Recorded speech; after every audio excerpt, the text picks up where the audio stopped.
Awesome. Cool, dog. Cool.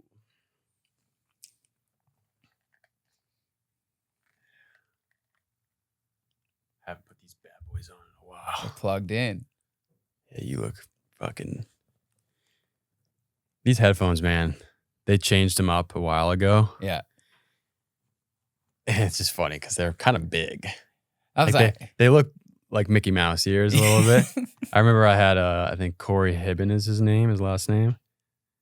And he had a hat on too. Oh, no kidding. So it like put him out Extra even wide. extra wide. And so someone commented on like, I think on YouTube, they were like, yo, your headphones are huge. Dude, I'm used to it, man, because I'm in recruitment, I have like a big jab. I mean, they're not this big, but I'm used to something like this on my head all the time. I've actually gotten to the point now where like if I have staggered calls, I'll go walk around the complex, but I won't use my AirPods. I'll use the jabbers because it like noise cancels the outside environment, so it's like clean. And I get some weird stares. Like some people are kind of just like, he's just got a little boom mic and everything, right? So just imagine like this kid walking around the complex, just big old headphones, like boom mic on, and then it lights up when you're on a call too. So it's just like it took a minute to get to get comfortable with that. And now I'm just like, screw it. I'm able to be outside. So yeah. It's nice to be able to. That's been one thing that I kind of miss. I don't take walks right now. Yeah. I'm on a pause with walks, but I'm getting there. I'm definitely getting there. But that would be something I did every single day if I'm working from home or even in the office. Like taking at least 3 to 4 times where I'm just walking, go away from the screen, just get the body moving. So that's been an interesting adaptation. What I've been doing since I'm kind of sitting still, I'm more like I'm not as mobile. I've been doing some breath work. Breath work has been just a great tool for me. But if I can't really go for a walk, I'll just sit on the couch and just do some Wim Hof, like 4 rounds. And then I'm like, okay, feel good. Get a lot of oxygen to the brain and refresh. But yeah, man. Imran, we're recording. We're ready to live, rock. baby. We're fucking live. We'll do it live. Super excited to just chat with you, man. You are a friend that I've known for over a year, I think, at this point, for sure. Yeah. I think we just crossed over the mark. Yeah. Yeah. And we found out not too long ago that we had a mutual old acquaintance. Yeah. From our past. And so it's a small world to not know you until a year ago, and then we knew someone from a totally different state, and we were both acquaintances with this guy, and it started because you were playing music, and that's how I was connected with this old friend. And I was like, we were talking about Robert Glasper, and I showed a picture of being with Robert Glasper. He's like, yo, that's fucking. When you showed me that, I remember like my facial expression, like my jaw kind of dropped. You were like it's not that impressive. Like, why is he like you? Because I've seen Robert Glasper, I've met him in the flesh, and then when I saw Anthony to the right, Malosha, I was like, hold the heck up, and, dude. And so it's funny. I actually was thinking about that like yesterday evening, just like the whole everything, right? Like the universe buckling in your favor, like call it divine intervention, whatever it is, right? But like when I quit my job, headhunting on Wall Street last year, and then like went to Hutch's Tuesday Talks things, which I'd never gone to, right? And then like you're at one of them, and you don't go to a lot of them, like obviously now with your, the mentorship and things that you have, but from just like that small interaction, like seeing you in the complex the next day and like stop, and I would never just like slam on my brakes and roll up on anyone. But like, I was like, oh, let me just do it. Right. And I don't know why I did it because I didn't know you, like, but, and then like to see all of that. And then from there getting into like the Thursday morning, who's going to carry the boat stuff, to me signing up for the program with Jay for like the 12-week workout program, to like you being next door neighbors, to being in the spot. It's just like literally one little, it all started with quitting the job, but literally that one little thing like rolled into this. And now I have a Hive membership. Like I do sauna and cold plunges, right? Like I go for walks in the complex. And so it's like a big influence that a lot of it really does come from you, right? I don't know if I ever like have shared that with you, but like I wouldn't just go walking around the complex. I actually always like saw you walking around. I'm like, I should probably walk around. Like, I guess we do have like a lot of space. Why don't we walk around, right? So, and it's been a game changer, dude. So yeah, for sure, thank you for that. Yeah, of course, dude. Yeah, I'm glad I was able to remember or have you remember how to walk. Yeah. Well, your walks are being carried on in your absence. Don't worry, man. Yeah. I'll be back. Yeah, I'll be back. Yeah, it's really cool to, I think it was Tuesday Talks with Hutch in his backyard where we first met. And then literally a week later, or that next week, I think, or the next week, you were just driving in your car and I was going for a walk and you were like, you put down your window, you were like, Shane? And I was like, Imran. So super cool to have, just to become friends, man. And you're a friend, that I've observed. There's certain characteristics that I really admire about you, and that is you are very kind, you're very intelligent, you're a hard worker, and which shows. And we can dive into your health journey wherever you. Gonna make me cry on camera, man. I appreciate you. But the one characteristic is, something that I've been able to observe is. I went over to have dinner with you in Baguia, and I relayed how I was like kind of tired, and I was like, oh man, like it was with work and life things and the podcast, and you know how to tell things straightforward. You're able to keep that tone, that warmth of tone, while telling the truth to people, like based off of your observations. So it's like what friends need to hear. It's not cookie cutter bullshit. Like you'll be fine. Yeah, you'll be fine. It's being able to be a straight shooter, and I really admire that because a lot of people can just try to be a people pleaser, and so you have that balancing quality, and I think you get that from your job too, like your previous work history, because I know you've been able, you have to do that with like certain sales. Very direct, man. It's look, I appreciate you saying that. It's there have been a lot of instances like in my past, professionally and personally, where like being straightforward and like being like, kind of addressing the elephant in the room has backfired, right? And most of those cases had to do with like the audience wasn't ready to kind of like come to my side and be like, no, you know what, we are really like keeping secrets about how we feel about these things, or like being vulnerable, et cetera, right? And like I've kind of always stood my ground and been adamant about that. It's just like, I don't want to walk through doors being a different person. I don't want to sit here and put a facade on that like, oh, I'm not stressed, I'm good, or working late and this and that. And so like when I've noticed those things in other people,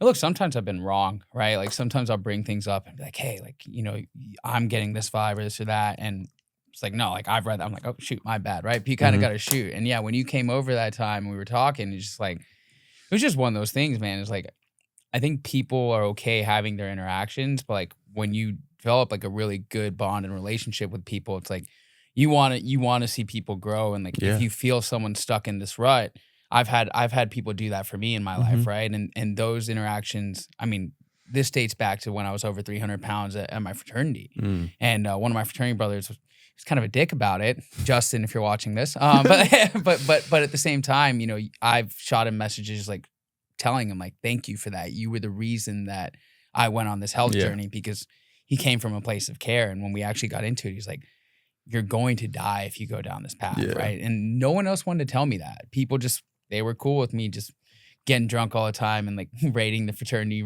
kitchen and like just doing all these things. And so you need people like that, right? And I appreciate that you appreciate that, because sometimes those conversations help you go down a path that you otherwise wouldn't have taken or considered. And I know they have for me. So that's just kind of like where I come from when I do those things. So Yeah, you need friends like that. You need people in your life that tell you, make observations. And sometimes, hey, your inkling or your intuition could be wrong. You could be like, oh, is everything okay? And you're like, no, actually, I'm fine. I'm just like legitimately tired or something like that. Like today, I'm like kind of tired because I was on my computer for like 12 hours straight yesterday, making content that like amping up my skills for short form content and stuff like that. But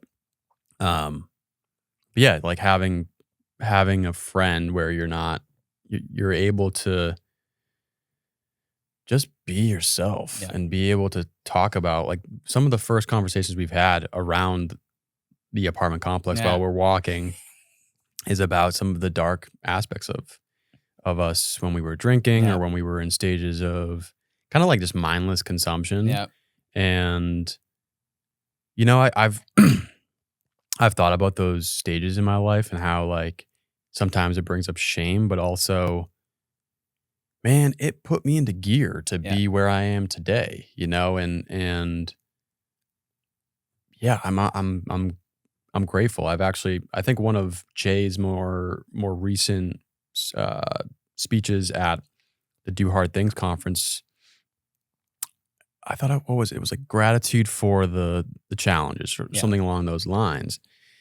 And sometimes it's really hard to have that type of perspective and attitude when you're going in the midst of a big challenge like this. It's like, thankfully, I've actually been able to find the silver lining in the midst of it. Yeah.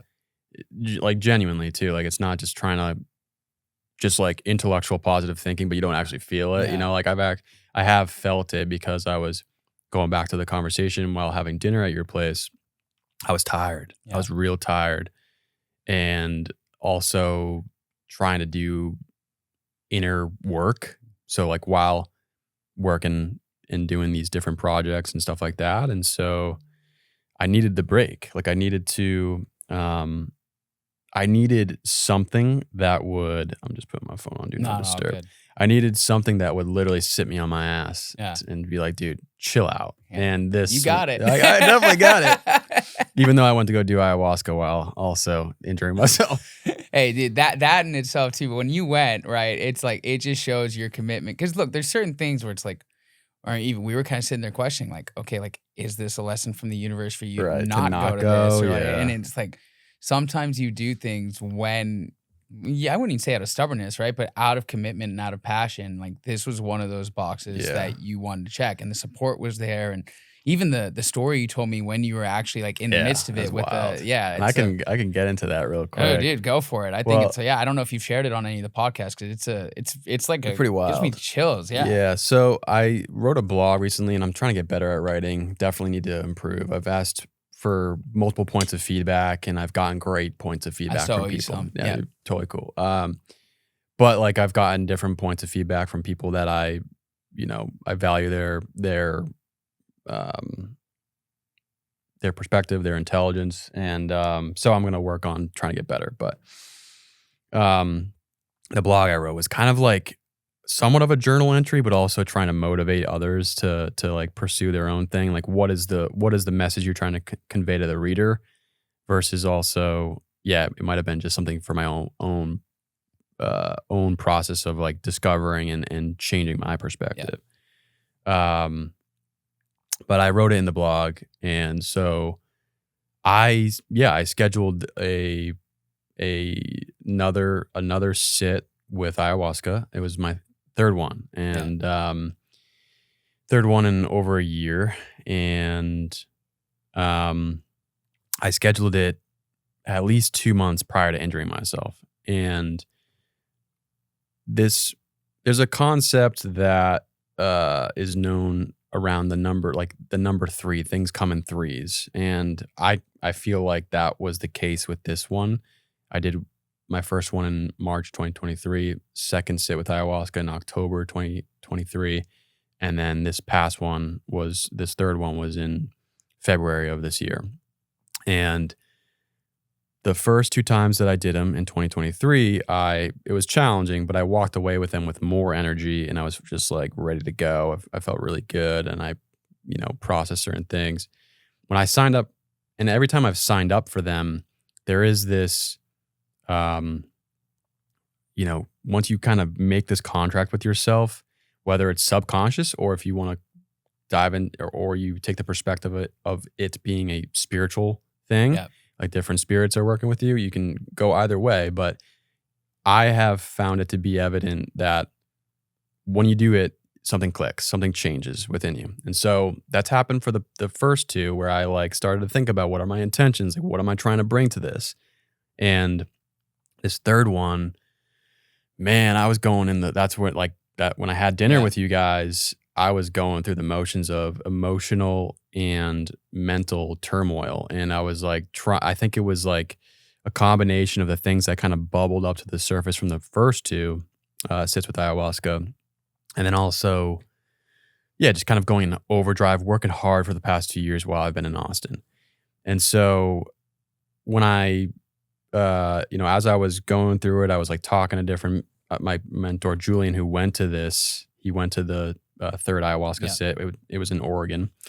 I just told him a couple of times, like, dude, I am going through it. Like it's been difficult. And he what he's told me was, typically when you're going through a lot of inner turmoil before you're about to go like hop into an ayahuasca experience, usually it means you're going to go through a big transformation. Yeah. And I believe that because I'll get into this, but so for 2 months prior to this date of me going to Oregon, I was going through it, and literally, I think it was 2 weeks before, that's when I injured myself. Yeah. So my excitement to go to Oregon to sit with ayahuasca again, and this is like with a mentor that's been in this, like sitting with the ayahuasca. He's like a healer, alternative healer for 30 plus years. He's a very wise individual. So it was like an honor to do this with him, because who knows how long he has left on, in his life. And so, so my excitement over the course of the past couple months turned into like almost like desperation. Like I want to go to this, whatever I need to heal, whatever I need to like face or confront. I need to do this. So I think when the injury happened, I was like, okay, I've expressed with friends, and I've already evaluated with myself that I feel like I'm pushing myself too hard. I've gotten these signals, these messages. Maybe this is a message to not go. And is it wrong of me to go? And I just went back and forth psychologically for those 2 weeks leading up with this injury and with the date to hop on the flight. And I remember first, I actually did a somatic breath work session right after this injury, which I was like, is it okay to do it? But it was fine. It didn't hurt, but I did it. Yeah. And it was like it's an intense breath work session. Yeah. Which was helpful for sure. Every time I do one, it usually helps like let out some energy, right? But the woman, Corey, her name's Corey, I've had her on the podcast. One of the things that she felt, and she relayed to me, she was like, a message that came up to me to tell you is that you need to follow your own intuition, your own advice. And sometimes I can outsource it. Yeah. And I kind of did with this injury and like my decision to go. I was like, I asked Brandon, I asked Julian, I talked to you about it. I talked to my buddy Scott, who went to the ayahuasca sit in Oregon. Naturally, all of them wanted me to go. Yeah. I mean, you were just like neutral, but they were like, I think you should go. Yeah. They're going to be able to like logistically, and I talked to the people that run the Oregon, self-transformation event. They were like, yeah, we can still handle it. Yeah. We've had plenty of people that come that are very sick with like cancer or broken arms. Yeah. Like we've had people come, so it's totally up to you. It's a major injury, so that's up to you. So yeah, for like a week, I was like just fucking taking notes and journaling and making prayers and Brandon and Brandon was like, this seems like it's on your heart. Yeah. It seems like it's on your heart that you really want to go. That's what I can hear from you. And so I made the decision to go fresh off this torn Achilles, total snap of the Achilles. So I took the flight.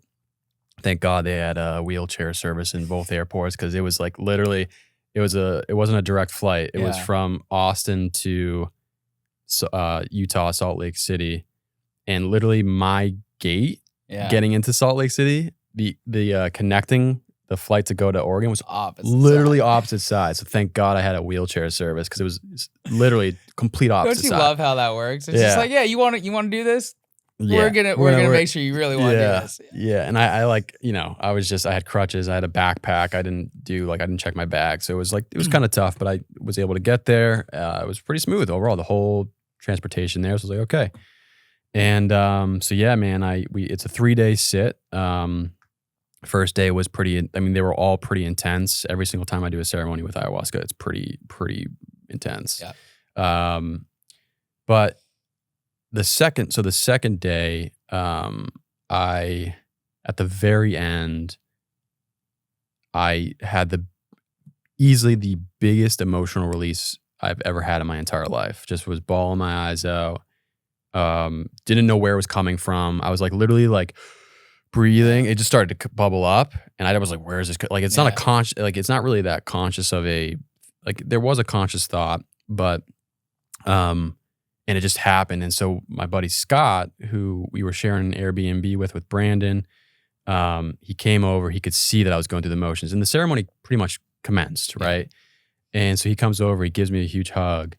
And I just let it out. Yeah. I let it out, and it didn't end there. Like he then, for a couple minutes, gave me a hug, and then like the guy that's running, the mentor, the healer, whatever you want to call him, he's not really the shaman because he doesn't make.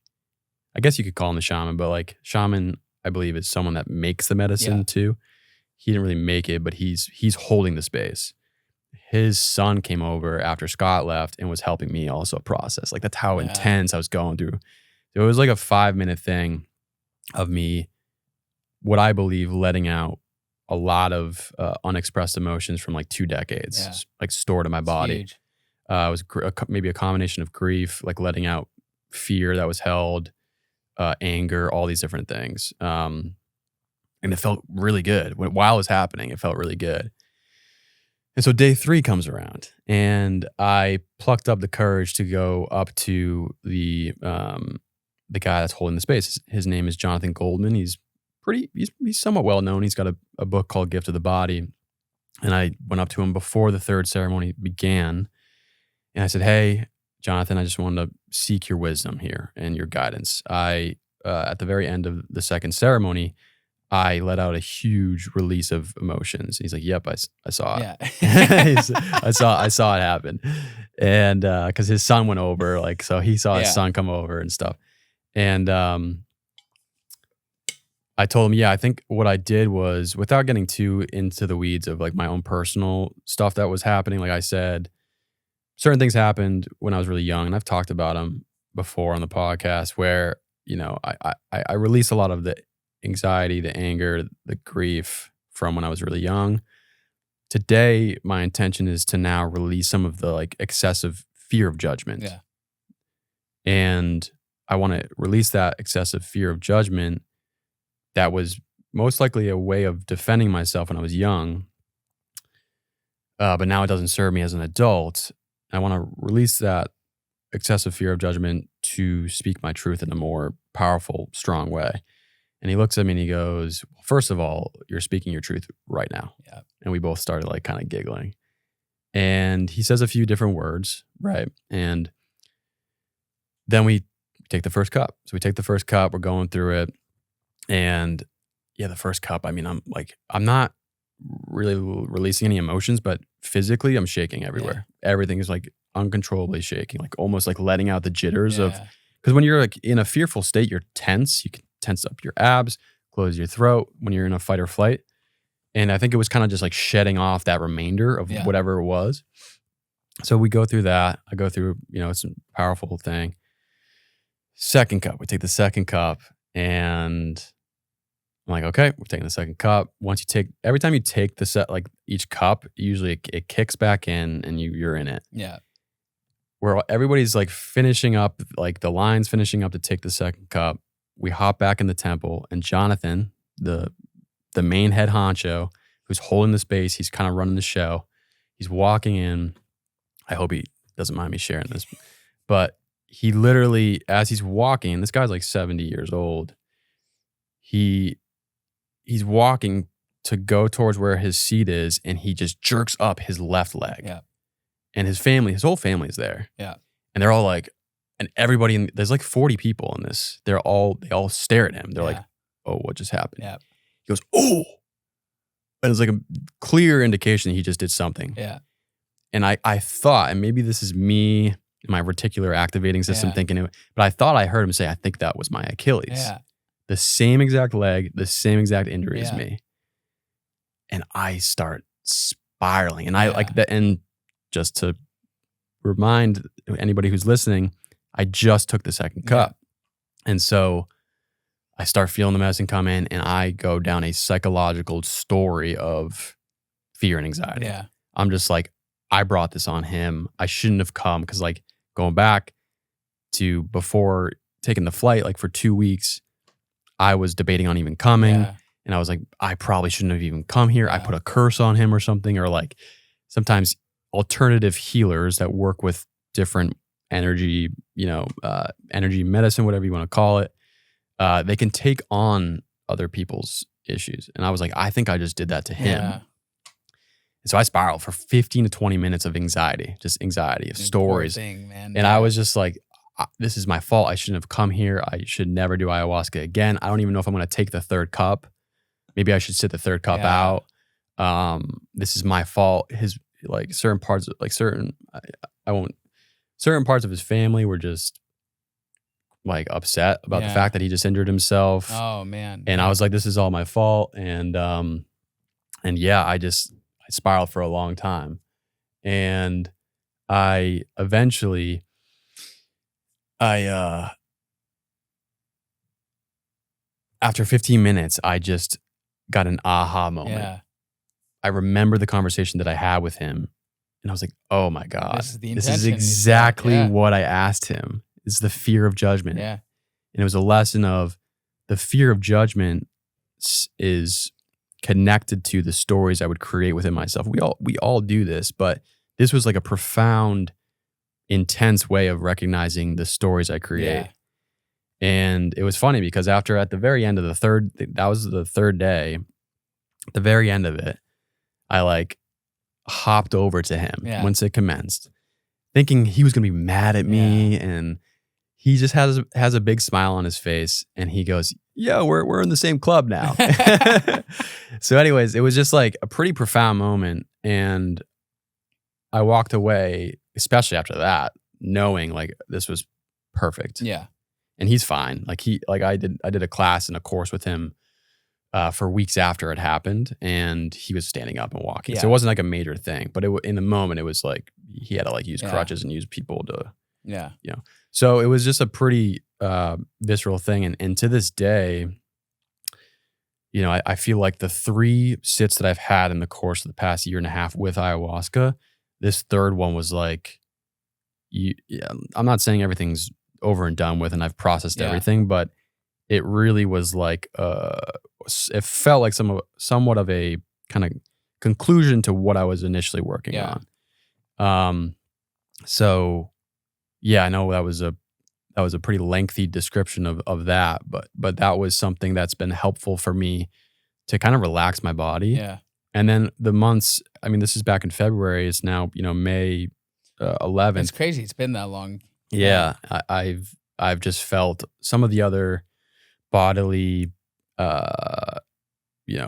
signals I've received from maybe working too hard have just kind of gone away. Yeah. And I mean, maybe part of that's from like releasing certain things, because it's from what I've experienced, I think that everybody can, there's people that go to the gym every single day. They do intense workouts. They're doing breath work. They're doing all these different things, but I don't think they're getting to the root of maybe the root of the issue within them, which I believe is if we don't confront and express traumatic issues or traumatic events that have occurred from our past that then created this compounding effect of emotional coping mechanisms. If we don't confront that, then we begin to, everything on top of that you're trying to fix, you're trying to control things within your environment.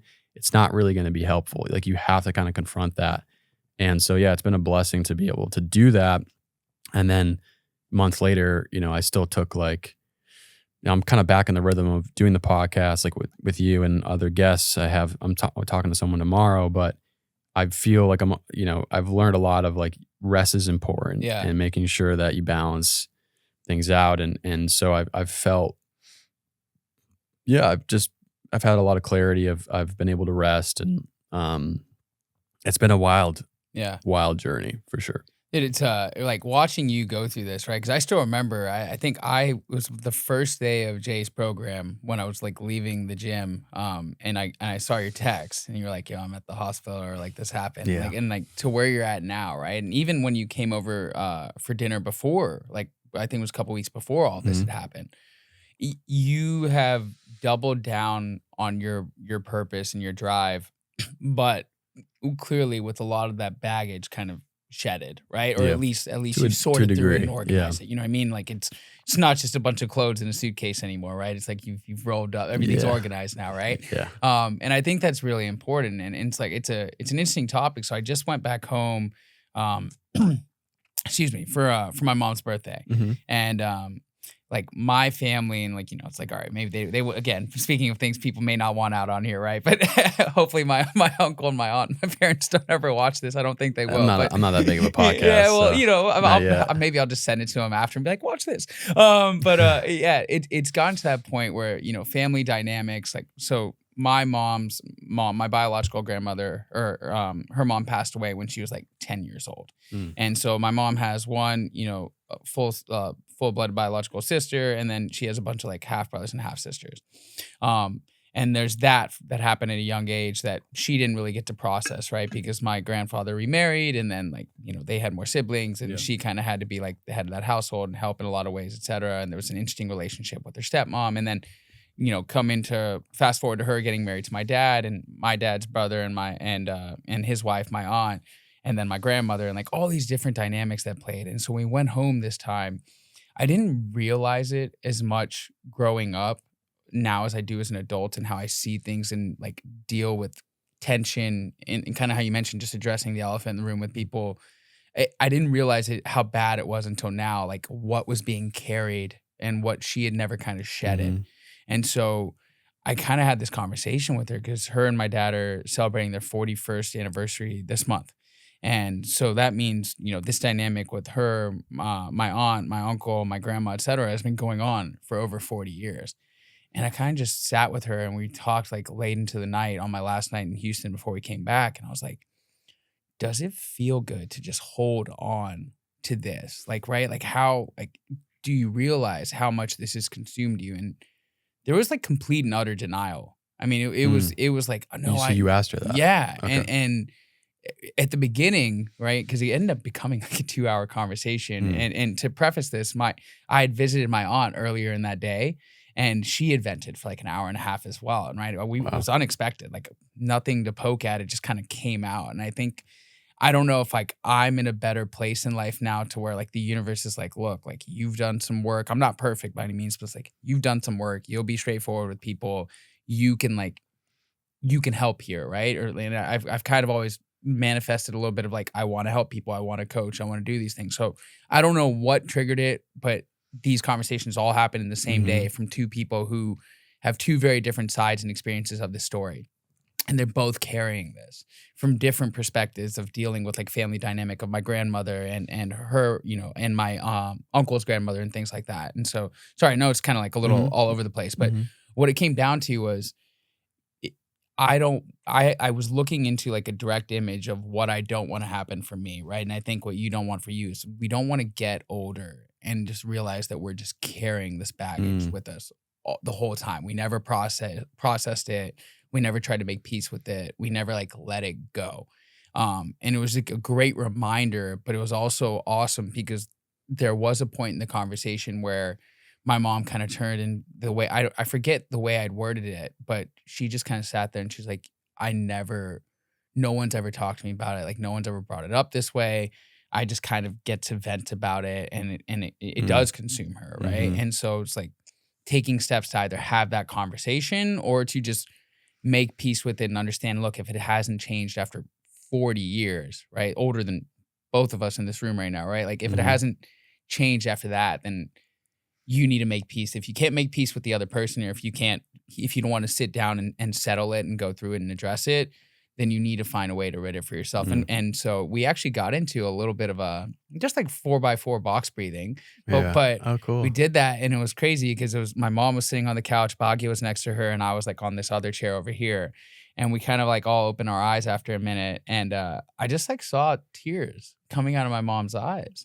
And like she won't admit to like if she was crying or not, but you know, it was like it was kind of just weird to like see that happen because you had talked to me about somatic breath work, and I went to a session with Derek, like one of his last group ones, and I saw like the benefit of breath work and like somatic release and things of that nature. And so just something simple like that she'd never done was really big to just see like there's clearly something trapped in there that really needs to be let out. So sorry, it just kind of when you brought up the stuff about your most recent retreat, it just triggered that for me because this happened like last weekend. Yeah. Yeah, man. You know, it's I'm at a stage where I've caught at certain moments when I'm talking to people on the podcast and outside of the podcast where, you know, I was in this phase of, so after the first ayahuasca sit that I did, the next episode that I did was episode 12, which was with Alex Hardy, and then 13 with Jay. Yeah. It was a while ago, right? Yeah. And then since then, I mean, this is going to be episode, I don't know, 56 maybe. Wow. I feel like I've gotten more into the spiritual healing, different modalities for emotional expressing. And I got to a point where I was like, I felt like I was harping or focusing too much on it. Yeah.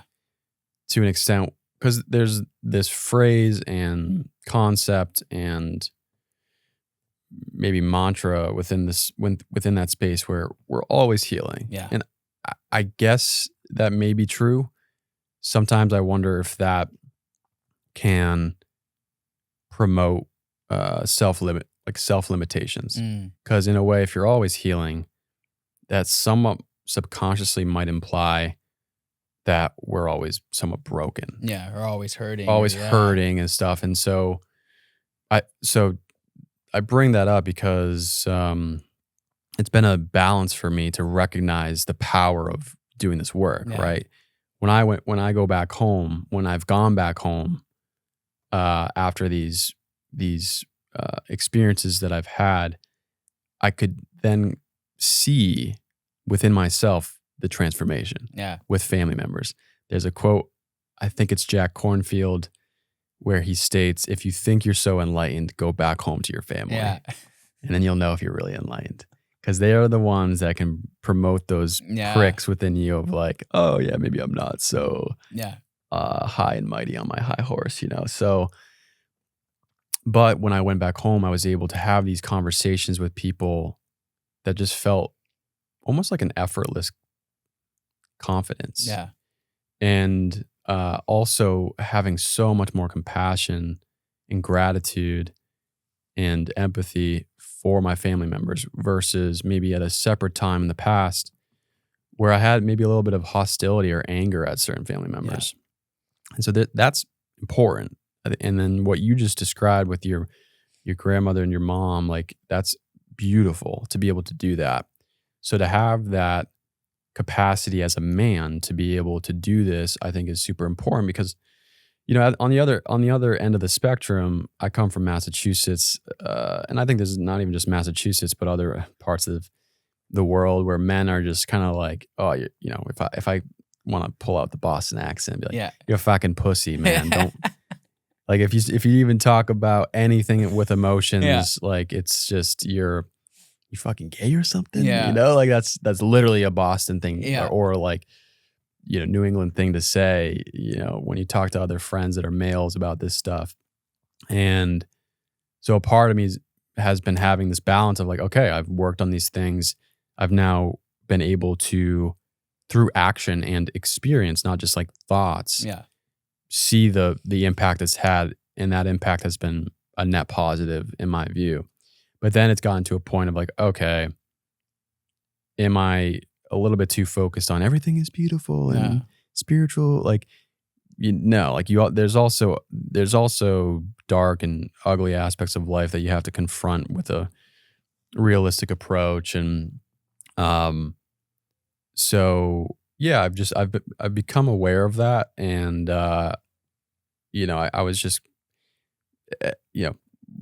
becoming aware of it while I was speaking to people on the podcast. Like, I'm kind of sick of talking about this now. Yeah. Like, I don't want to always come off as this podcaster or person that speaks to, we're always healing. And what's great is like, I've had a lot of guests that are very aware of that. Like, it's not a superficial spiritual materialism kind of thing. Yeah. It's more of like, no, it's definitely great to have some type of spiritual practice, but also know when to balance things in a way that are, like you're addressing things in a strong way. Yeah. You don't want that to be like a form of escapism. Yeah. And so it's a breath of fresh air to see both sides of that. Yeah. And yeah, I'm grateful for this whole journey overall. Yeah. I'm smiling because I've come to terms in my little over a year of knowing you now that like ayahuasca will always end up in like our conversations. So I was kind of laughing when you brought up like, oh, I'll go to some of these things, but look, they're also a part of you, right? And just to harp on that, real sorry to interject, Yeah.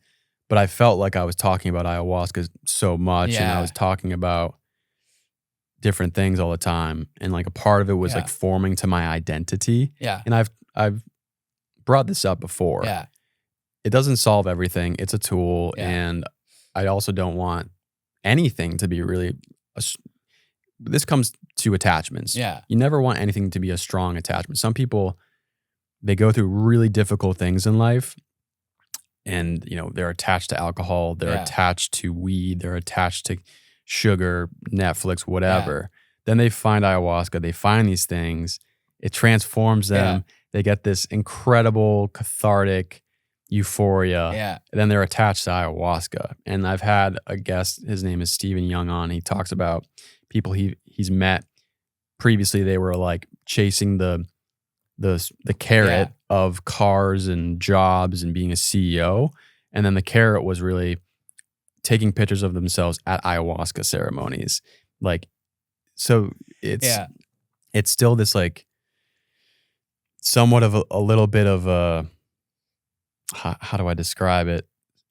Yeah, you're still kind of attaching certain things to your identity, and it's So sorry to you're good. But I would become aware of like whenever I was talking to you or other people, I'd bring it up a lot, and I'm like, okay, let's just like relax on that. But it was also right. I think we also speak about what's relevant in our lives at the time, right? And so it's like, it's not like you just did. For sure, it just happened.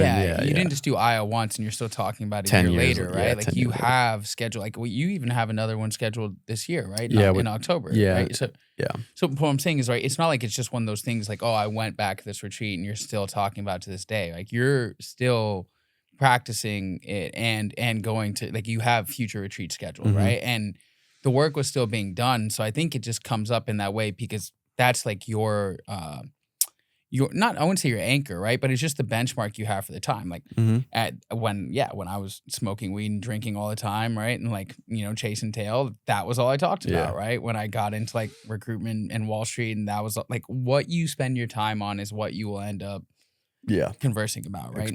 Now I talk a lot about Jay's program and like sauna and ice baths and Fortnite, and it's like, and so it is one of those things that I've now realized I talk a lot. Being in sales, I talk to strangers for a living, and I realized that just in general, I'm a very chatty guy.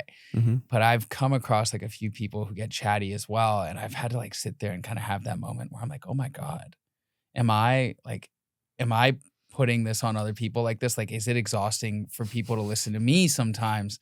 And it's not a happy thought when I have that, right? Because there are some people who can drain you. I'd like to think that I fill people's cups up every time I chat, but I mean, that's wishful thinking, right? So it's like, just kind of being mindful.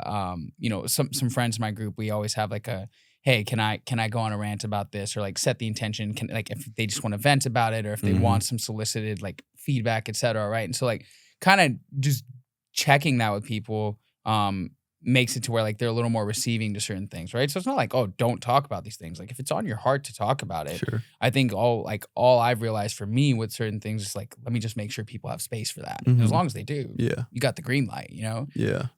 There was one thing you said, oh man, I'm trying to remember. It was kind of going back a second, but no, like going back to family, right? And the quote you mentioned about like if you think you're enlightened, like go spend time with the family.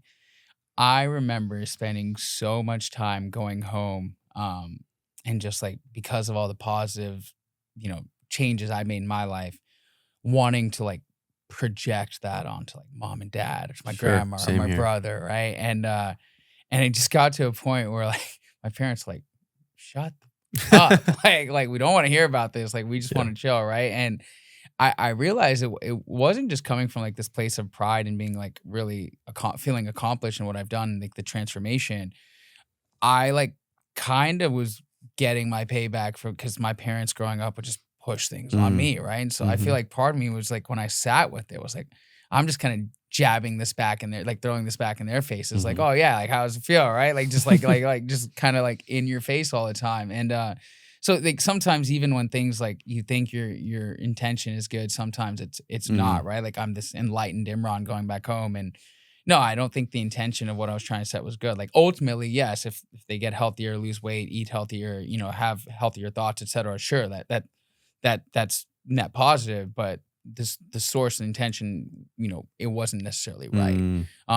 But I've had a lot of interesting conversations with them now as an adult and in a place where we can get into some of that stuff. And there was a lot of resentment I had to my parents and things that I need to let go of. And it wasn't something that I was just going to be able to strip away myself. It was like, I need to sit and talk with you about these things that I'm holding on to from my childhood. And I'm very grateful that like I can do that in this lifetime, right? Because I know a lot of people have regret or if parents have passed, et cetera, you don't get that opportunity. And so I kind of came to that conclusion.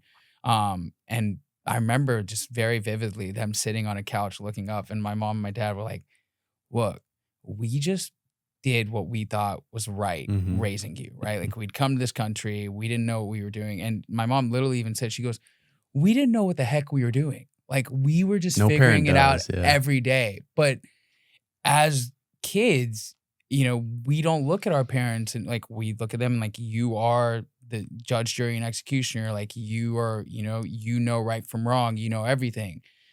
I don't think growing up I ever had this thought that, oh, mom and dad don't know what the hell is going on. Like they don't know what the heck they're doing. They're just figuring it out. Like you don't realize that. And so to hear that come from like, the Superman and Superwoman of your life, it like really helps you accept like you're not just this parental figure. Like you were just humans. You were just humans like everyone else. And like shame on me for for forgetting that, right? And it's crazy how you can get this far. Like I'm 33 going on 34. So and this conversation happened probably I think when I turned 30. And it's just crazy to think like been living this whole life and like just getting to the point now where I don't just look at these people as just these figures, but actually just going home and just saying like, you're human. Let's have these conversations as, of course, my parents with love and care, but just as people. And that's been huge. Yeah. I've had a friend that I've spoken with on the phone where I forgot what we were talking about, but there was one moment where he said he was talking to his dad and expressing certain things and having a conversation about maybe intimate moments within their life. And this friend's father, he was speaking to his father and the father relayed to him how there was one moment, it was my buddy Billy. I hope he shit. Sorry for doxing you. But you just bleep out the name. Yeah, I mean, it's not. I think that big of a thing, but and this is, I think, the case for everybody, where Will asked his father a question when he was really, really young, and once he asked that question, his father and his mother like looked at each other, having no idea how to answer the question. And they were like, we don't clearly know what we're doing here. This is rolling with the punches kind of. Yeah. And I think all parents experience that. Going back to what you said about yours, we were doing the best that we could with the tools that we had, with the mental models that we had, with our perspectives. And that's always the case. It's going to happen with us. It's going to happen with our kids if we have kids. And yeah, I think that's just inevitable. Yeah. The time brings evolution of experience, and just knowing that, and even with examples that are really egregious, certain people that are potentially violent or abusive, those people were still working with the tools that they had, and though they were very ineffective tools, that's what they had. And for anybody that had I've been able to understand that. Other, I'm sure there's plenty of other people that have come to terms with, oh, I get it. Like, even though this has been a really difficult thing for me to deal with because of this person doing something, I now understand what they had to go through, what they were doing. And so, yeah, it's pretty incredible growing up and realizing all of that, and there's a lot of other thoughts that came to mind when you were talking. Just talking about how, like, when we're in these phases and in these moments of our life, like for you being in Jay's program, and like you've been working so hard, like physically going to the gym, and we can get into your health journey. But when it comes to like expressing these things, I don't speak to a therapist right now. I have in the past. Yeah. It's come up. I actually have spoken through email with inquiry. It hasn't been solidified. Yeah. But I think it might be important for some people, their ability to kind of let things go and process things might just be like going golfing. Yeah.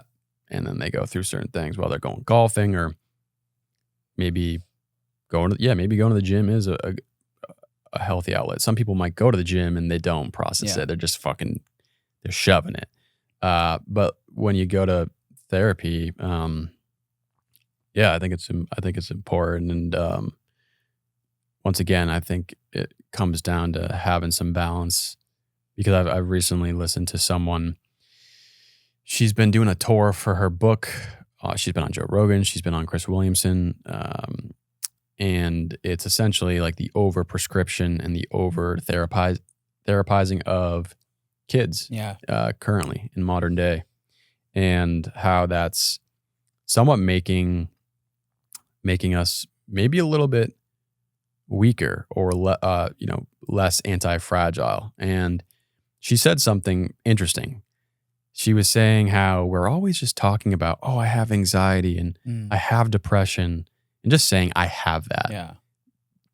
Like, the second you do that, realize it, and then say, oh, I've experienced a little bit of this and that. And also, overusing those words of anxiety and depression, people don't always say, oh, I've been a little bit worried about this, or somewhat sad or melancholy, like using different words. We've just used these two terms, over prescribed it. And so I try to recognize that when I'm, speaking to these topics on the podcast with other people, like, as like you are the product of your person, like your self-image and how you think and how you speak and your actions. And so if you're constantly over and over saying, oh man, I had so much anxiety the other day. It's like, well, you had a little bit of like worrisome thoughts, but also that's absolutely normal for a human being to like, that's like so to just take a step back and realize there's nothing wrong with you. Like, these emotions are absolutely natural. Now, there comes a defining line between, and this is something I've learned with Julian, a mentor that I'm speaking with, and I think going to have him on the podcast soon. Awesome. There's a difference between authentic suffering and chronic suffering. And so authentic is like someone passes away in your family, you grieve. Yeah. That's absolutely normal. Or you have envy because you see someone being like, for me, as multiple times I see people in this community that are podcasters and I have a little bit of envy of their success. Yeah. That's healthy because then you can say, oh, what that does is emotion is energy in motion. Yeah. That's how people can construct that. It's like you're moving energy within your, within your body, within your mind, and to take action and facilitate it in a healthy way. That envy is helping me to question like, oh, what are they doing that's making them successful? How can I like still do this in my own unique way, but learn from them? Yeah. Versus like chronic suffering where you instead of anger, it's rage. Yeah. And instead of envy, it's like this vehement obsessiveness. Yeah. And instead of grieving, you are like chronically depressed. I won't say his name. I won't say specifically. I know someone who was a caretaker to their family member for years. Yeah. That was their purpose. And then that person they were caretaking for passed away. Yeah. They went depressed, pretty much killed themselves. But it was like a slow killing themselves. Yeah. They didn't just like off themselves. They slowly lost every bit of drive and motivation to live. Yeah. Drinking themselves, not even doing any, like just not even seeing any other family member. And that's chronic suffering in my view. And so yeah, man, it's a journey of, I think, men in our time, and I'm trying to when I go back home, I want to be able to express this with like certain men that I look up to that don't really see eye to eye with this, but like there's a reason why we're doing this. Yeah. There's a reason why we're trying to become more emotionally intelligent. Like I've asked men that are our parents' age, do you know what emotional intelligence is? And they're like, oh no. Yeah. That wasn't really a concept for them in their world, right? Yeah. Which might be somewhat of a positive thing for some of them because it wasn't this like overly apparent thing that they focused on. It was like they just naturally knew how to handle their emotions versus, some of those generations, those men in that generation, they don't know how to handle their emotions properly. So, I think in a way we kind of have a duty to be able to go through this so that our kids, generations ahead of us, can grow into stronger people. Yeah. And I thought that was an observation that I made while you were speaking. No, for sure, dude. There's I appreciate you sharing that because there's something, and we might have talked about it before, we may not have, but there was this book I read last year because I really got into like I've always been a self-help like book person. I think I finally picked up like a fiction book for the first time in like in over 20 years, like in the last few months. Because that's the thing when you're always picking up self-help books, it's a constant confirmation subconsciously. Yeah. I need to, and it's okay to keep improving, but you're in a way you're saying, okay, maybe there's something wrong with me. So you got to be careful with that. And trust me, I'm still doing that. Yeah. So, it's different now, right? I think back in the day, because like Power of Habit by Charles Duhigg was like one of the first ones that like really had an effect on my life, right? Like you can't break habits, you have to replace them. Right. And I think back then, yes, it was like, oh, like I need help. I don't have a lot of mentors, right? Like I can't necessarily get this from my family, or there's not necessarily people I look up to.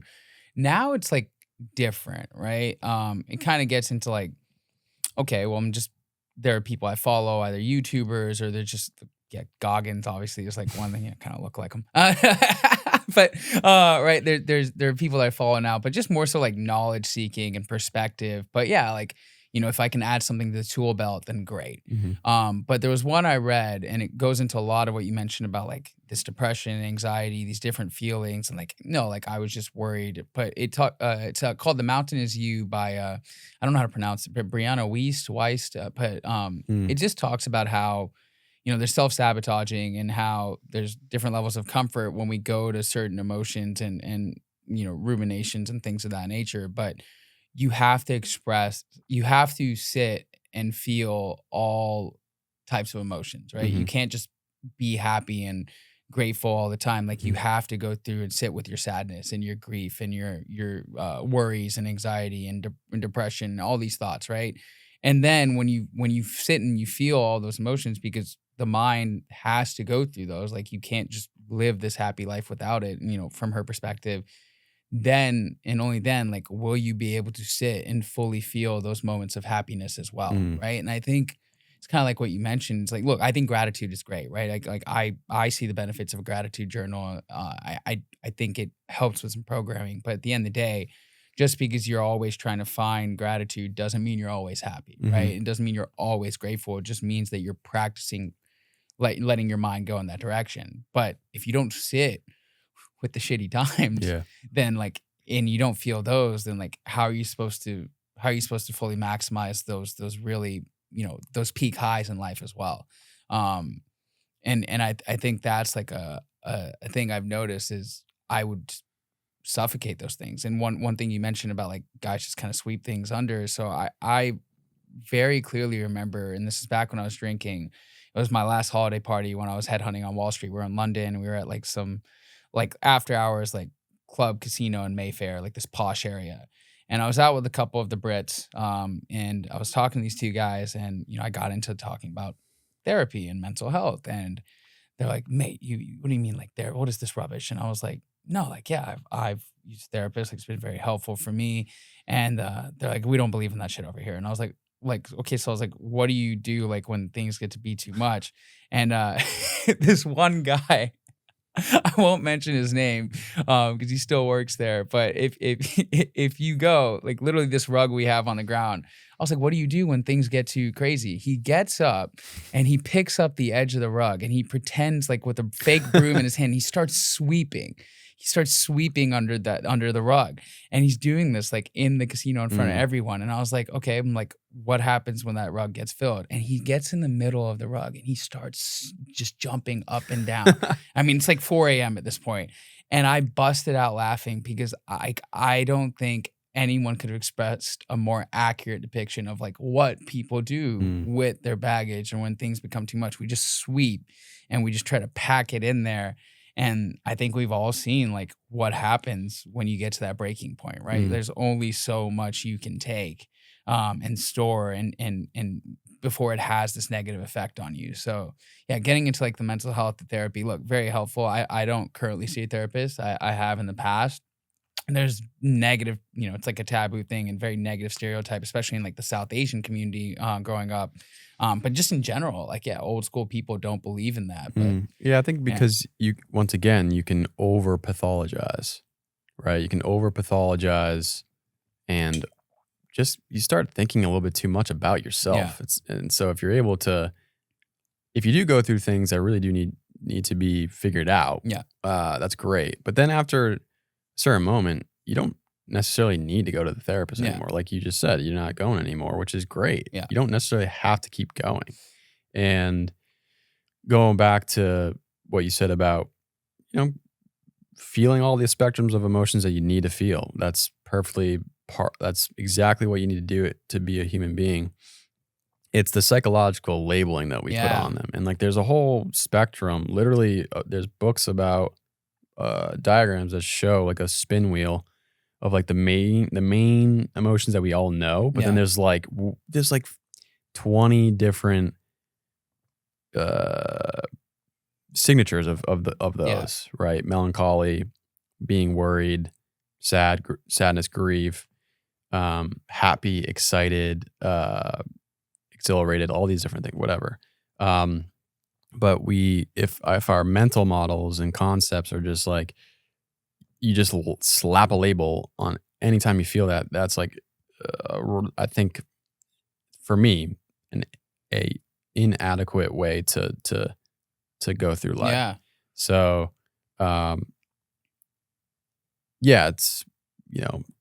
it's important to constantly try and keep an open mind, but remaining balanced. It's tricky. I mean, the whole human experience is remaining conscious and aware of everything that you're going through externally and internally. Yeah. And,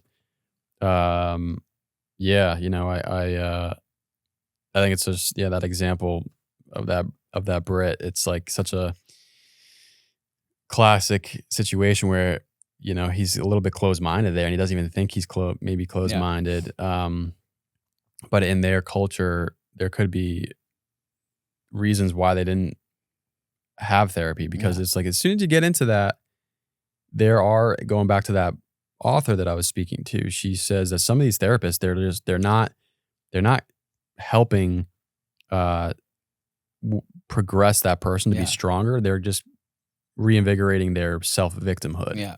And you're not getting anywhere. Right. And so I can understand if certain cultures like, I don't want to deal with that. I get it. And I strive to get to a point where you are flowing with everything that comes up in a healthy way, where you don't really need to do that kind of stuff. So there's like talking about things, and then there's doing the work. Right. And I think it's kind of like we mentioned, like we can vent, we can talk about stuff, and that helps get things off our chest, but then it doesn't necessarily just still solve the problem. Right. And so like the doing the work part is the part that some people don't necessarily get to in therapy, right? There's some therapists I sat with and I was like, we're not getting to the work part, or I don't feel inspired to do certain things. And look, sometimes I hate to say this, but like sometimes it really does take the right type of person, right, before you take action. Like things can be conveyed to you in so many different ways by so many different people, but sometimes there's that right person who just comes along, or you're in a place to receive things, and then that work can begin. But yeah, man. No, I mean it's an interesting piece to kind of go through, and going into like the growth journeys is one thing that you and I have talked about in the past, and I think it relates to this as well, is like what you consume as well in terms of like media, you know, podcast, TV, etc.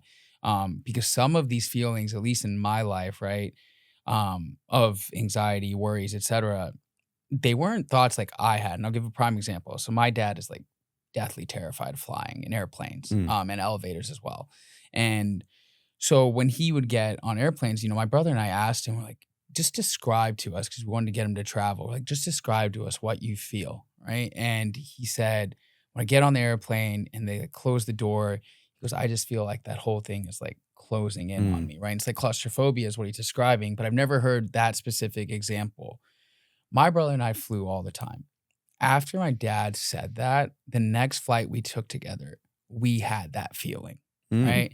And so we're feeling this, and we kind of freaked out on the plane. And so, but if we never consumed that thought or had that put in our heads by right, and so I'm not blaming you, right? It's just like, thank you for sharing. But right, sometimes when you get a perspective or you consume something, that thought's now in your head, and then that you can feel that. So you kind of have to be careful what you're putting in, right? Because like a lot of fears, I don't feel we have them. I feel like they're put in from something, right? And like propaganda, like, you know, politics, like war, fear mongering, et cetera, is like a really big thing. But you have to like be careful of like different perspectives and things that apply to other people, and then like taking those on for yourself. And that was one of those instances where it's like, if I never heard that, I would have never had that freak out before, right? So yeah, and that goes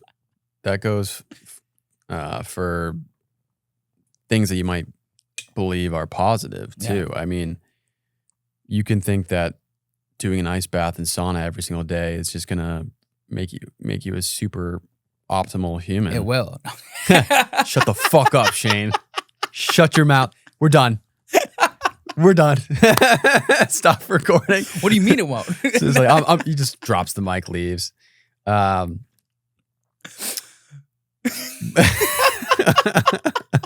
that was great. But you know, an example that I've gone through, I was doing ice baths with Jay for the first time back in 2021. I think it was towards the end of 2021. I met Jay in October of 2021, and man, I was doing ice baths with him, Chris, and Nate in the first thing in the morning. I think we would hit a gym workout here. It would still be dark out though sometimes when we did ice baths.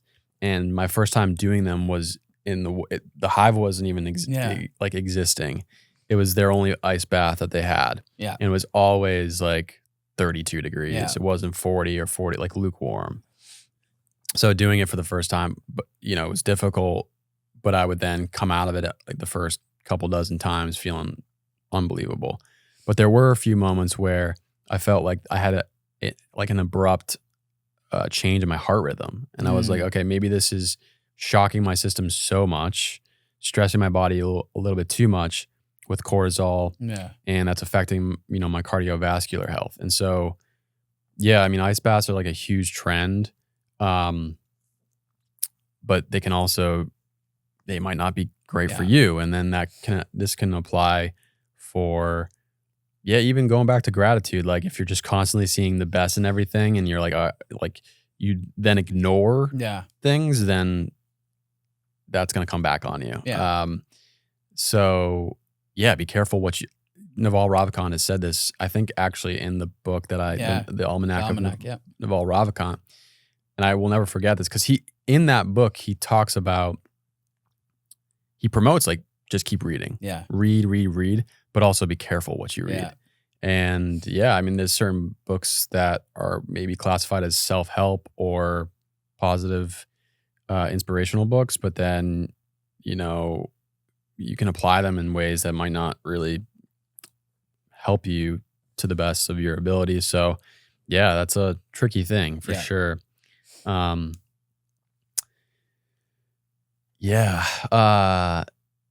So anyways, something that also came to mind was right now I'm trying to find the beauty in the present moment. Yeah. So part of the challenge of this podcast is, I went from loving the process, being so fulfilled. And I feel that right now, like I just having these types of conversations where even if we were at like a brewery or a restaurant or wherever, there's still distractions everywhere. Yeah. This is such a awesome ability to really disconnect with everything around you and just focus in. So it's been a process of the majority of the time being one of fulfillment and enjoying the present moment.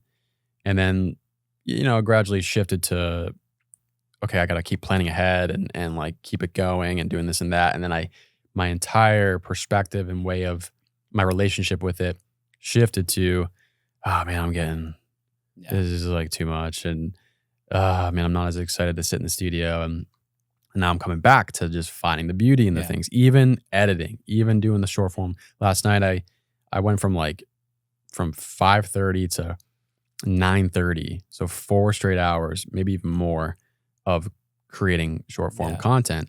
And I was loving it because I was learning different things. I was using AI to generate different AI art to then put into the short form content, different music, incorporating videos. Because right now my short form content is just strictly like it would be in the past, only you speaking with captions, and that's really it. And the quality and the production looks great. But now I'm incorporating different things into it, like videos of like clips of like if someone's talking about a rancher, like go meet your rancher, I'll put like a video of a rancher like in his field and stuff like that to make it look cooler and the quality better. So just like up leveling my skills. And so I was like really happy with that. I was in the present moment of learning and building my skills versus other times where in the present moment you're like, oh, this is so much work. This is like draining me. And I still have to do this thing up ahead. And so, I'm wondering, for you, have you found in your life recently, like moments of moments where you're just kind of stuck in do you have any ways of, coming back to that present moment? I know like you do sauna and you're doing ice and you're working out and stuff like that, but what kind of challenge, like do you face that type of challenge of kind of getting lost in the sauce of other things? And all the time. It's, with work, with personal, even with like fun things, right? Like I've been working remotely for the last 4 years now, since COVID. And I I get work done. I feel more productive, in solitude. Mhm. But at the same time, yeah, like sometimes I sit there and it's very hard to dial in, right? And kind of feel the point or like what's my purpose here. There's some like kind of like I follow. So there's one YouTuber I follow, Ali Abdaal, who's like I've mentioned to you before. He had the Pathless Path guy, Yeah, Paul. Paul Millard. Yeah. Yeah, on he brought up his book and when you shared that Oh, with me and cool. stuff. And so he kind of one thing that I kind of go to and I have a little sticky note for it. That he like puts on under his monitor and says like, what would this look like if it was fun, right? Mm. Like, and he has kind of gamified a lot of things like, daily side quests, et cetera. So whenever I'm doing certain tasks, I've tried to like make them, my idea of what fun is, right? And so sometimes Even in the mundane. yeah, exactly, right? So it's like, okay, like there's little things like for salespeople, I feel like, it's like, oh, like one guy was like, you put paper clips and you just count how many calls you make. And like when you fill that up, you've won and things like that. That's not really how it is for me. Mine has kind of come to bringing creativity to what is otherwise a very just repetitive task, right? Mm. Most salespeople, especially like in headhunting and recruitment, they just call and it's the same thing. They send emails for business, it's the same thing. They send, LinkedIn messages to candidates for jobs, it's the same thing. And what I've done is literally try to be more present. And it's something I've been coaching, people at the job on as well. And it's brought like a new life to their job. Mm. People who are just, I've lost it. I'm tired of this. It's boring. I'm sending the same thing over and over. And I'm like, let me see what you're sending. Let me hear what you're saying. And so when I say like being present, when I'm going through and I'm looking at different profiles for candidates I'm trying to get for certain vacancies I have, or when I'm doing outbounds or making cold calls to potential clients or existing, I'm like paying attention to like, I'm actually reading everything on the profile. I'm making connections. I'm like looking at their profile picture and trying to find like humor in everything, right? And I've always made this joke. So like just something simple, for example, any bald candidate I reach out to, like my messages are essentially like, hey man, the unwritten rule, like if a fellow baldy reaches out, you got to reply. And I'm proud to say my response rate from other bald candidates is 100%. So like, right. But just little things to make it more fun. When it gets into email, what I've realized in jobs is one, the elephant in the room, which my mentor, my sales coach is like really big on. Chris actually uses him as well. I've connected them. He's doing great. But he always talks about addressing the elephant in the room, right? And I think number one, it's like just admitting no one really wants to be doing, especially in corporate roles, no one necessarily wants to be doing what they're doing, right? We're all kind of working to live. We're not living to work. And like you have to admit that. I people who sit there like, I love this. I want to do this the rest of my life. I'm like, I call bullshit. And in most cases, right, if you get them one-on-one, they'll admit it. So getting to that point saying, look, it's not what you want to do for the rest of your life. I understand that. But at the end, it is a necessary means right now, right? It is like a necessary evil for you. Getting people to wake up and just understand like this can be fun. And so like making jokes in emails, bringing humor to things, addressing the elephant in the room, realizing like 99% of the time in sales, I'm just talking to a wall. I'm talking to myself. So I might as well make it entertaining, right? And so like my new philosophy, and I say this to people, is like if you're not having fun writing it, they're sure as hell not having fun reading it, right? And I think it just goes back to the present moment for me is it kind of goes back to all the Abdaal thing. It's like, what would this look like if it was fun? And as long as I can find a way to make it entertaining and fun for me, which I have a sick mind, like my, like my humor, you and I've gotten into it, but like I just think certain things are funny that I'm sure other people don't, but it works. Yeah. And it's showing up authentically as yourself, even in something that can be soul sucking. And it gets recognized. People get responses. Oh, I've never gotten a cold call like that. I've never gotten an email like that. And it kind of makes you feel good about it because you get out of the vortex or like like the little spiral that everyone else is in. Just keeping it fresh is keeping it like that's where my present moment comes from with work. In life and in the gym, et cetera, you and I are really big into music, right? Like having soundtracks for things. Although I will say sometimes letting music flood your environment isn't necessarily the best thing. Like sometimes you do need to sit in silence, like for a drive or a walk. I can't always have something in the background because I think that in itself can be bad. But that's been a big piece as well. And then just like I've gotten really big into finding other challenges as well to kind of keep it fresh. And I wouldn't say like, I guess it doesn't go necessarily with your question about like sitting with mundane tasks, but it kind of goes into the do hard things piece, is like, what new things can I add into a routine that is otherwise very simple, fairly simple and redundant? And so like one thing that's come up recently is like climbing. And I was having a chat with my friend last night. We did a double date, me, Boggy, and our two friends at Crux across from Cosmic.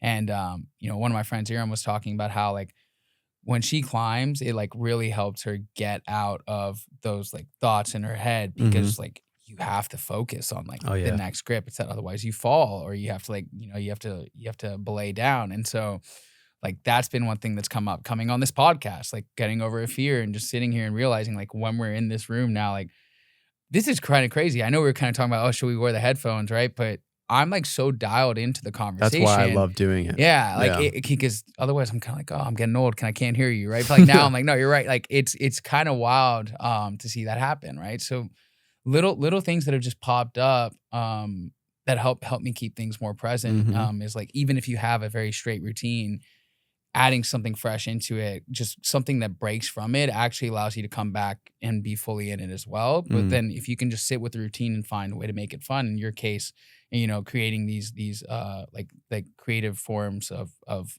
marketing, or adding like the rancher and things like that, you're still doing the same thing. You just found a way to keep it fresh. Yeah. Right? Yeah. For sure. I've been trying to,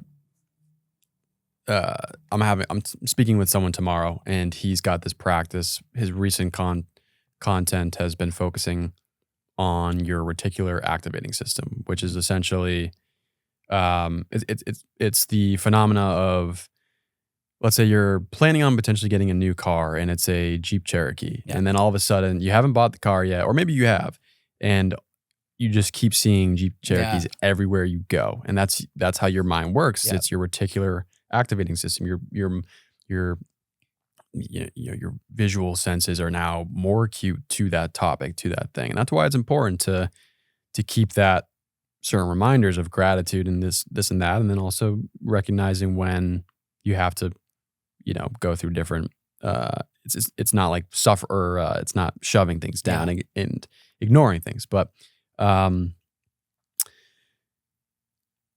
so by having that sticky note, you have that there to remind you all the time, because there's absolutely going to be, for the rest of our lives, certain things that may seem boring, mundane, difficult, and to have that perspective of like, how can I make this fun, is activating so you're putting into your reticular activating system more and more to do that. And I think that helps you throughout life to amplify the quality, right? And there was another topic I wanted to get into, which is drinking. Yeah. So we were almost on the same timeline of not drinking. Yeah.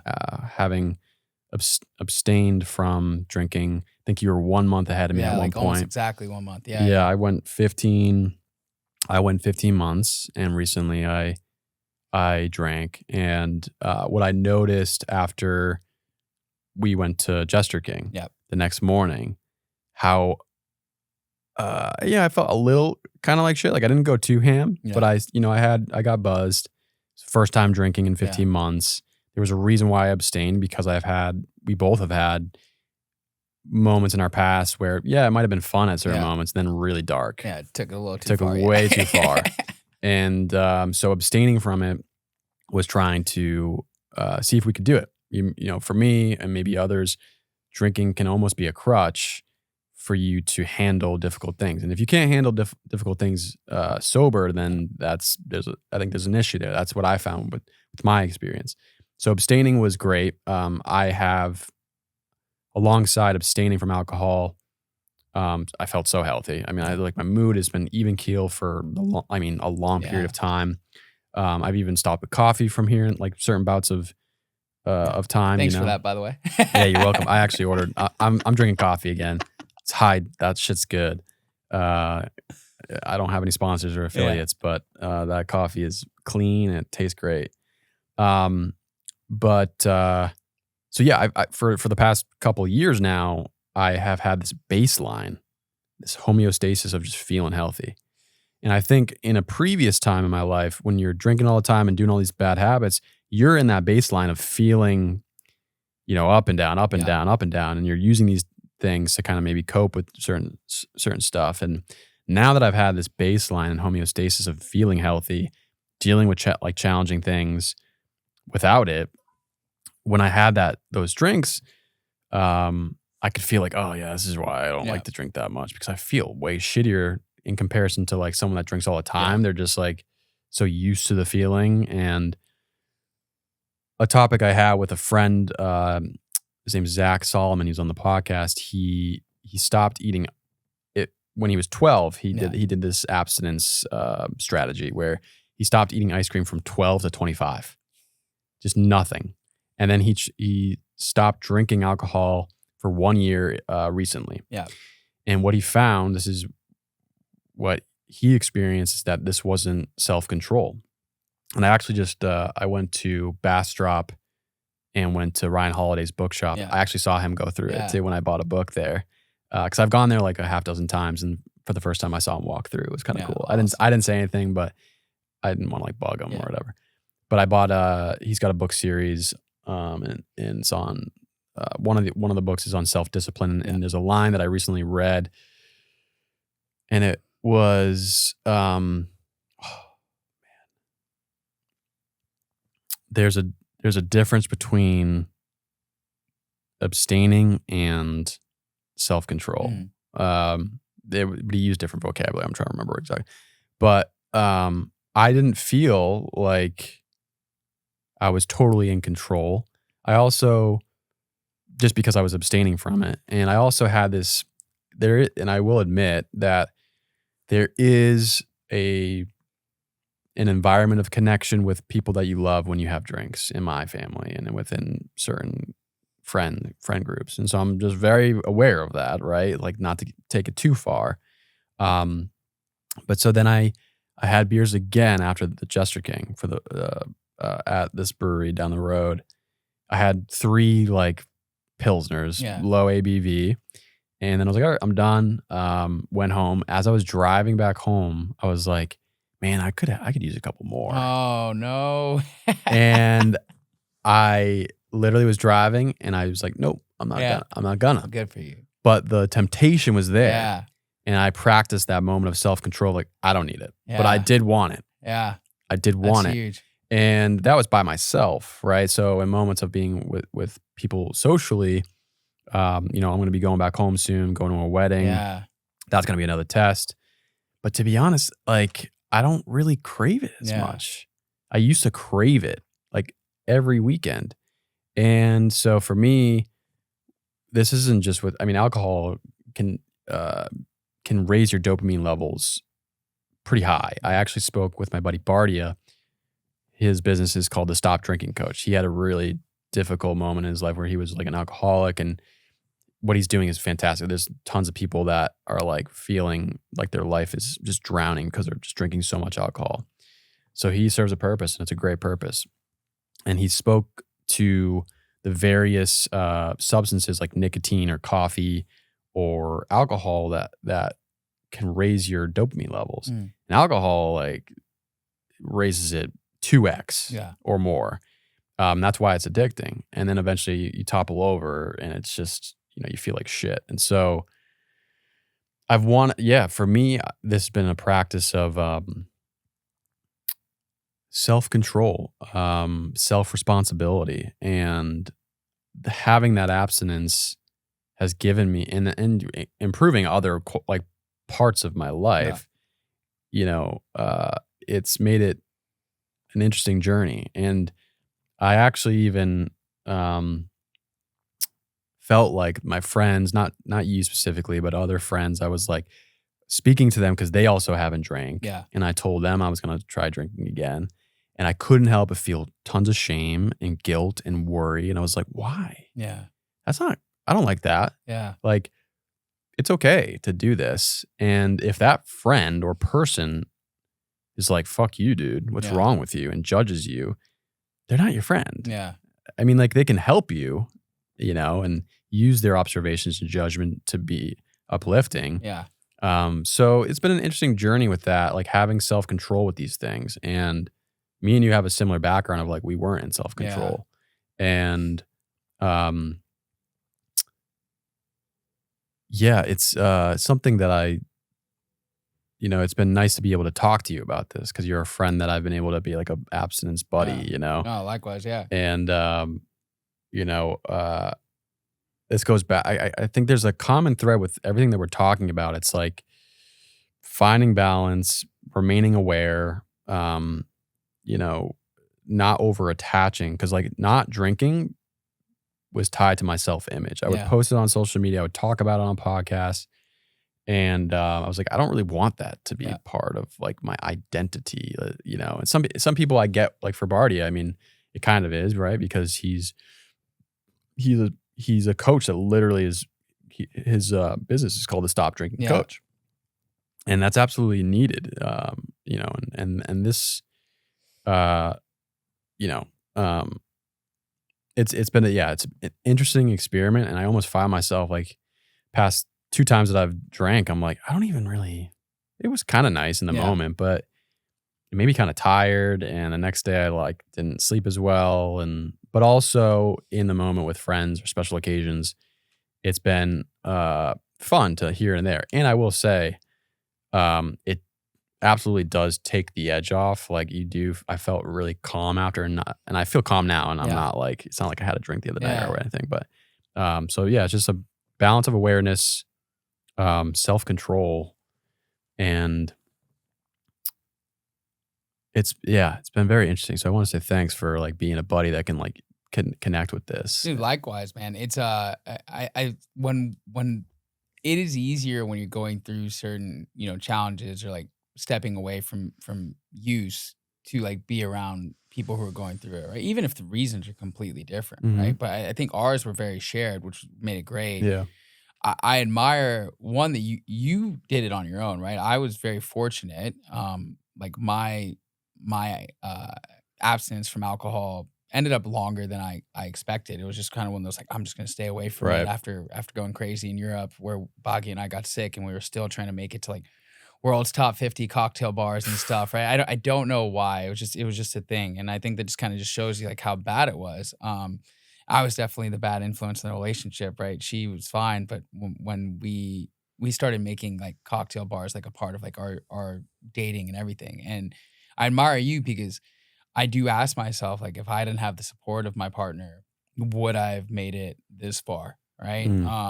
And I had to really sit and figure out like the identity, because I have labeled myself as an addict, right? I do make the joke that like, yeah, I'm lucky enough to like my stories belong in an AA circle, but like, I've been lucky enough to like not have to go that route. But I've also realized in the last few months, like from hearing other people, because I have some friends who like, they're like, I've relapsed or this or that. And when I kind of hear their stories, I'm like, maybe I've told myself the wrong stories about what I am to keep myself away from these things, right? I do have several instances in the past from like, okay, this was bad. I've took it too far. But I also have plenty of examples in my life where I was completely healthy and being a casual drinker as well, right? Like just could have a couple and stop.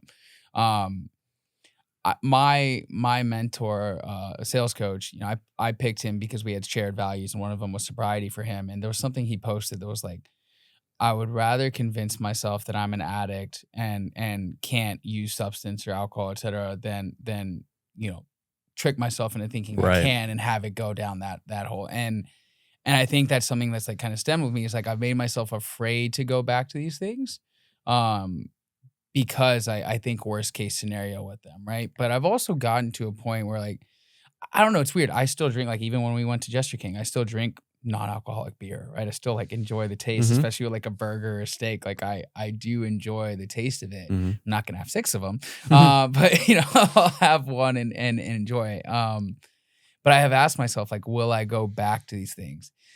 Me being like a little like brown cheapskate, not having alcohol in my life is like, it has created money for other things, which has been awesome. I also think that if I were to go back to it, I'm at a point now where I've learned so many different modalities and things, especially coming to Austin, just things that you've put me on, Jay's put me on, et cetera, to where like alcohol wouldn't be that crutch, right?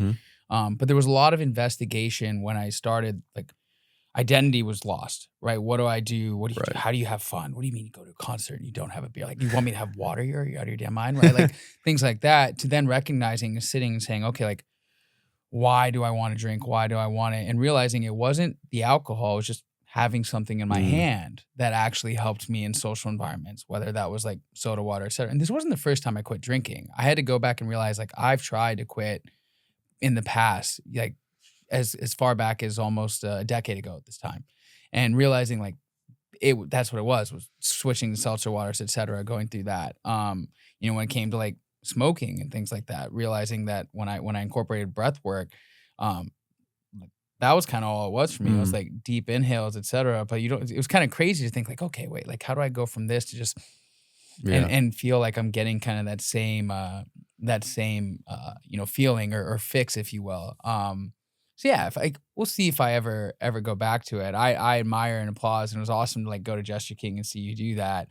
Part of me was like, man, should I join him? I was like, no, I don't want to be that guy. No, you're not, man. When you mentioned like, if like you talk about like going back to the beginning of the podcast, right? Like the fear of judgment, things like that. But like, yeah, if any of your friends, especially people who used to drink, are gonna give you shit for like going back to it, one, it's like a little hypocritical, right? Yeah. And two, it's like, look, man, Boggy and I've talked to friends, and a lot of the people who drink, when we bring up that we're sober, I think they get into like, oh, well, I've tried it, and I feel like everyone feels like they have to kind of come to our side, and that's not the case at all, right? It's just making clear our stance, because I don't want any temptation, and I don't want the bottle being passed around to me and things like that, or take a shot. And so yeah, it's like we don't impose that on anyone else, and vice versa, right? And I think it's awesome to see how many friendships have been able to be like kept and retained that I thought were going to maybe be lost through that. Now, I do see people less, right? I think there's some environments that I'll put myself in.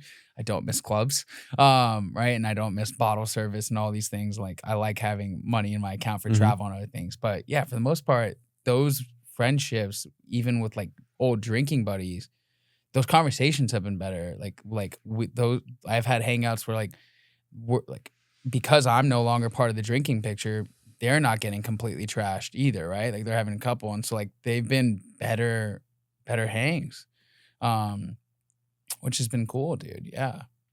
Yeah, there's this law of polarization. There's there's gonna always be the duality of two sides of it. Like, you have friends that are still supportive of you dipping your toes back into having some drinks, but if you were to like get a little bit too excessive, they're also somewhat there for social pressure. And it's kind of like hiring a coach for working out. You create this contract that you're financially investing into them. They're also there for, it's this mental thing too. Like, if you don't show up, like, you're wasting your money. They now know you're not committed and you're not showing up. And so, versus trying to do it by yourself and you're like, whatever, like, no one knows that I'm not going to the gym. So that social pressure is helpful too. So like, the law of polarization shows that there's always going to be two sides to everything. And yeah, it's been interesting. And I've still had some thoughts. I'm like, maybe I might not drink that like at all for the remainder of my life. And maybe here and there I'll have like, one or two, but interesting experiment. And but yeah. So what, I know you have your job right now. What are you looking forward to in life? Do you think you're going to be working this job? Because I know you wanted to work at I think University of Texas. Like, you had this ambition to be somewhat of a leader and coach for students, I think. Or so when sorry, are you done with your question, or you want? Essentially, like, for me, I work for a company that is a 9 to 5. And if you were to put mute on and watch what I'm doing, it doesn't look much different than a soul crushing job in a cubicle right? Yeah. But there are differences. Like I can work from home whenever I want. Yeah. The team that I work with, fantastic. Awesome team. Company culture, great. And the mission is aligned. Yeah. So that is great. It's versus working for a company that you know is probably not helping other people. Maybe like, I don't know, you're working for a pharmaceutical company that consciously that's a Band-Aid for solutions. And you're like, I'm promoting this to doctors that really is affecting millions of people that is probably not helping them. But there is what I've found through writing and just the experience of building something like this. Yeah. There's like this clarifying and invigorating sense of purpose with building something of your own. Not to say that you're not, like I'm helping build out this company, this startup. Like I joined when it was maybe 30 or 40 people to see where it's gone from then to now. It's beautiful. And this is another thing that my buddy Zach Solomon said on the podcast. It's like when you're dragging and dropping and moving things from a cloud and all these different things on software applications, a suite of software, it doesn't feel like you're moving the needle really. Like you are building, but it's different than physical labor that he compared to someone that has his own, it was in Japan, like his own noodle shop. Yeah. He was farming the grain. He was doing every single aspect of manufacturing, producing these meals to the point where he was serving it in front of people. So he was there harvesting it in the fields, and then he would bring it and serve it to the customer. So he saw everything, the progress of everything.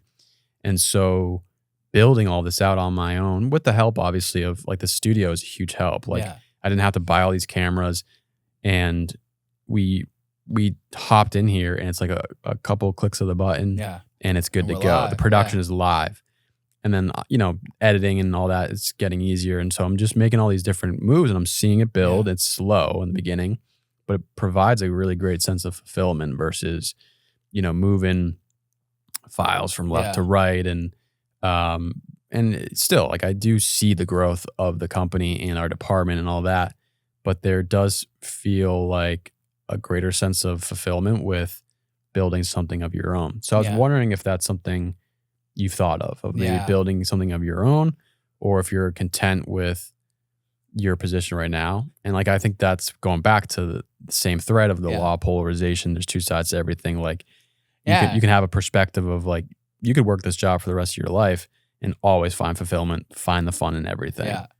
No, it's a great question. So I'll go back to like the beginning about like the UT job. So when I'd quit the headhunting job on Wall Street, right, and I was still obviously like in therapy at the time, one thing that had come up a lot was coaching, and realizing I liked helping people either from like the fitness perspective, right? I think at that point I'd quit, drinking as well. So just seeing the positive impact I've had when I take initiative, that positive impact and how that's like spread out with friends, with family, et cetera. Like my brother quit drinking after I quit drinking. I think he like stopped right around when you did, et cetera. And now like my niece is about to be born like any day now, right? And to like see that carry into like sobriety and what that's the impact that's gonna have on fatherhood and other things for him is like huge, right? But I'm not taking credit for it, but it's like I've noticed when I do certain things, like the effect it has on my surroundings, my ecosystem, to use Alexander's word.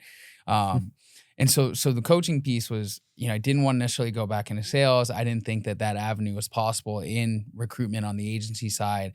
And it was like most of like, okay, let me go into talent acquisition, maybe in-house at a corporation, et cetera, or just go back to agency. Headhunting it was financially driven. It was money motivated. And so I had gone through some different things, and my buddy, his wife is like a executive MBA career coach at Rice. And so she kind of helped me through the coaching environment. And I got in on the interview with UT, and it just felt like, okay, I can sit and I can help these kids, et cetera. Like I've come from like a recruitment background, I know what it's like to deal with like the job process after. And like, rather than helping people who are already kind of in the corporate hamster wheel, helping people get to it, I was a little crushed. I'd made it to like the finals. They told me there were 2 positions open, and I got like, I kind of got a half-ass excuse as to why I didn't get it, which really didn't make sense because everyone said I crushed the interview and like the panel and in person. But like one thing that I've had, I guess my motto that came from a friend of mine is like, things aren't happening to you, they're happening for you.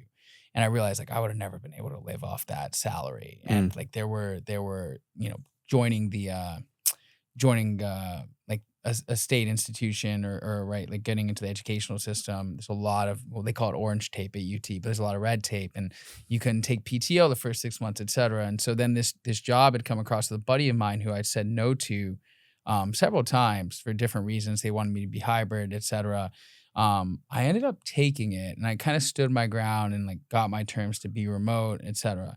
And through that, like higher salary, the opportunity to make commissions.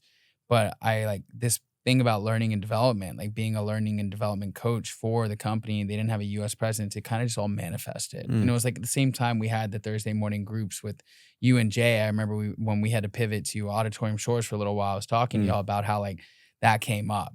And so I was grateful because I have actually gotten to coach at my job right now, like younger guys and gals who are in the sales and recruitment piece, people in New York who like are using my like templates and things like that. Like we're giving coachings because showing them a way to just unplug from the mundane same copy and paste emails, like really thinking and like being present, figuring out how to bring yourself into the job.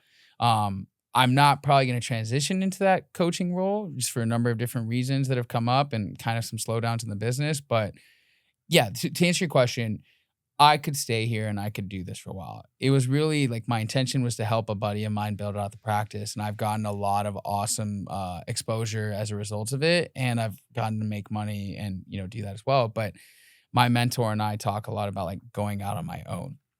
And it's something that I'm terrified to do. I don't know if recruitment's what I want to do forever, but I know that if I'm going to do it, no offense to any other recruiters out there, right? I think I'm going to do it better than anyone else because I'm present. I think at a higher level. I'm not just in it for cash. And the benefit that's come from it, you talk about like the guy who was like selling the noodles and like growing everything and taking it all the way to the end where you're like hand cutting and giving it out.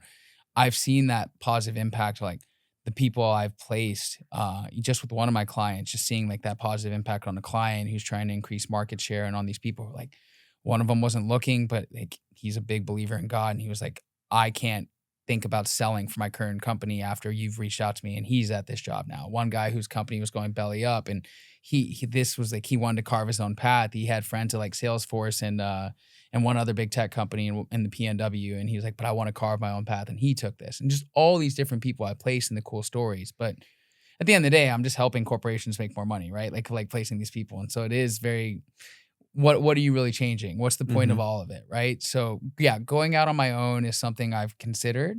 I still think there's some work that I need to do and leverage like my teachings from my sales coach in the organization, and why not do it with the salary behind my back now, but to set me up for the future. And so like two of the kind of names I've manifested, because I love nature and like, I love like national parks, but like mountain man recruitment is one that's come up. And then like if I stay in Texas or in like Austin greater area, like hill country recruitment or recruiters, right? So I think that is the path from leveraging my skill set in recruitment. I think that's my path going forward if I break out on my own.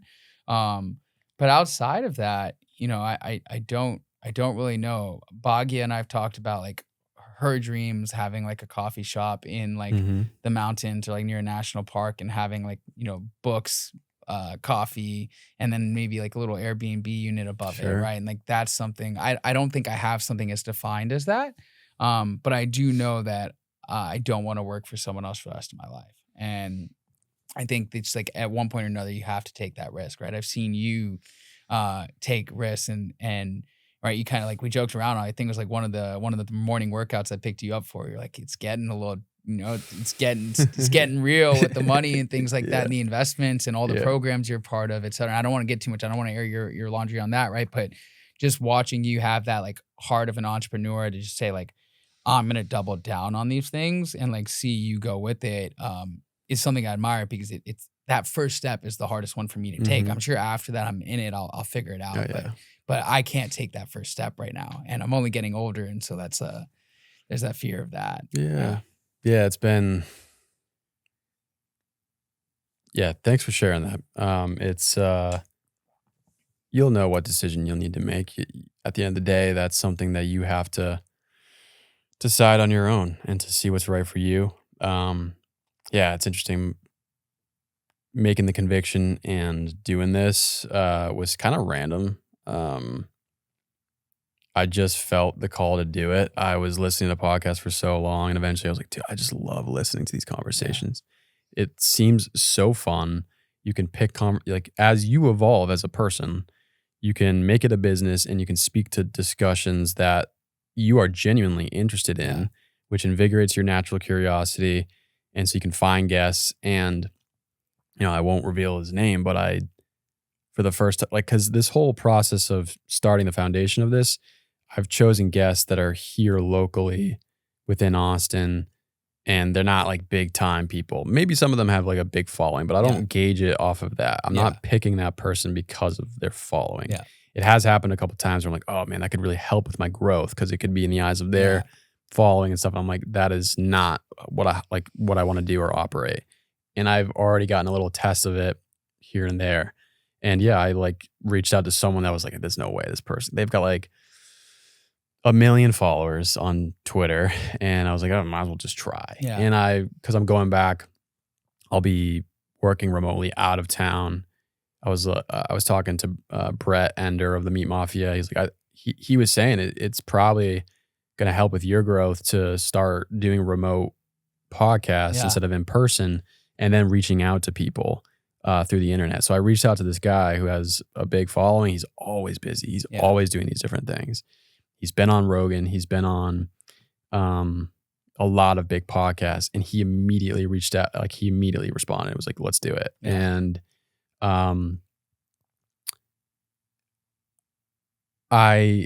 this is so, like, this just happened last night, right? So, man, the imposter syndrome and the questioning of, like, some of the things he's talking about too are questionable and triggering, and but to me, I have gravitated to what he's putting out there.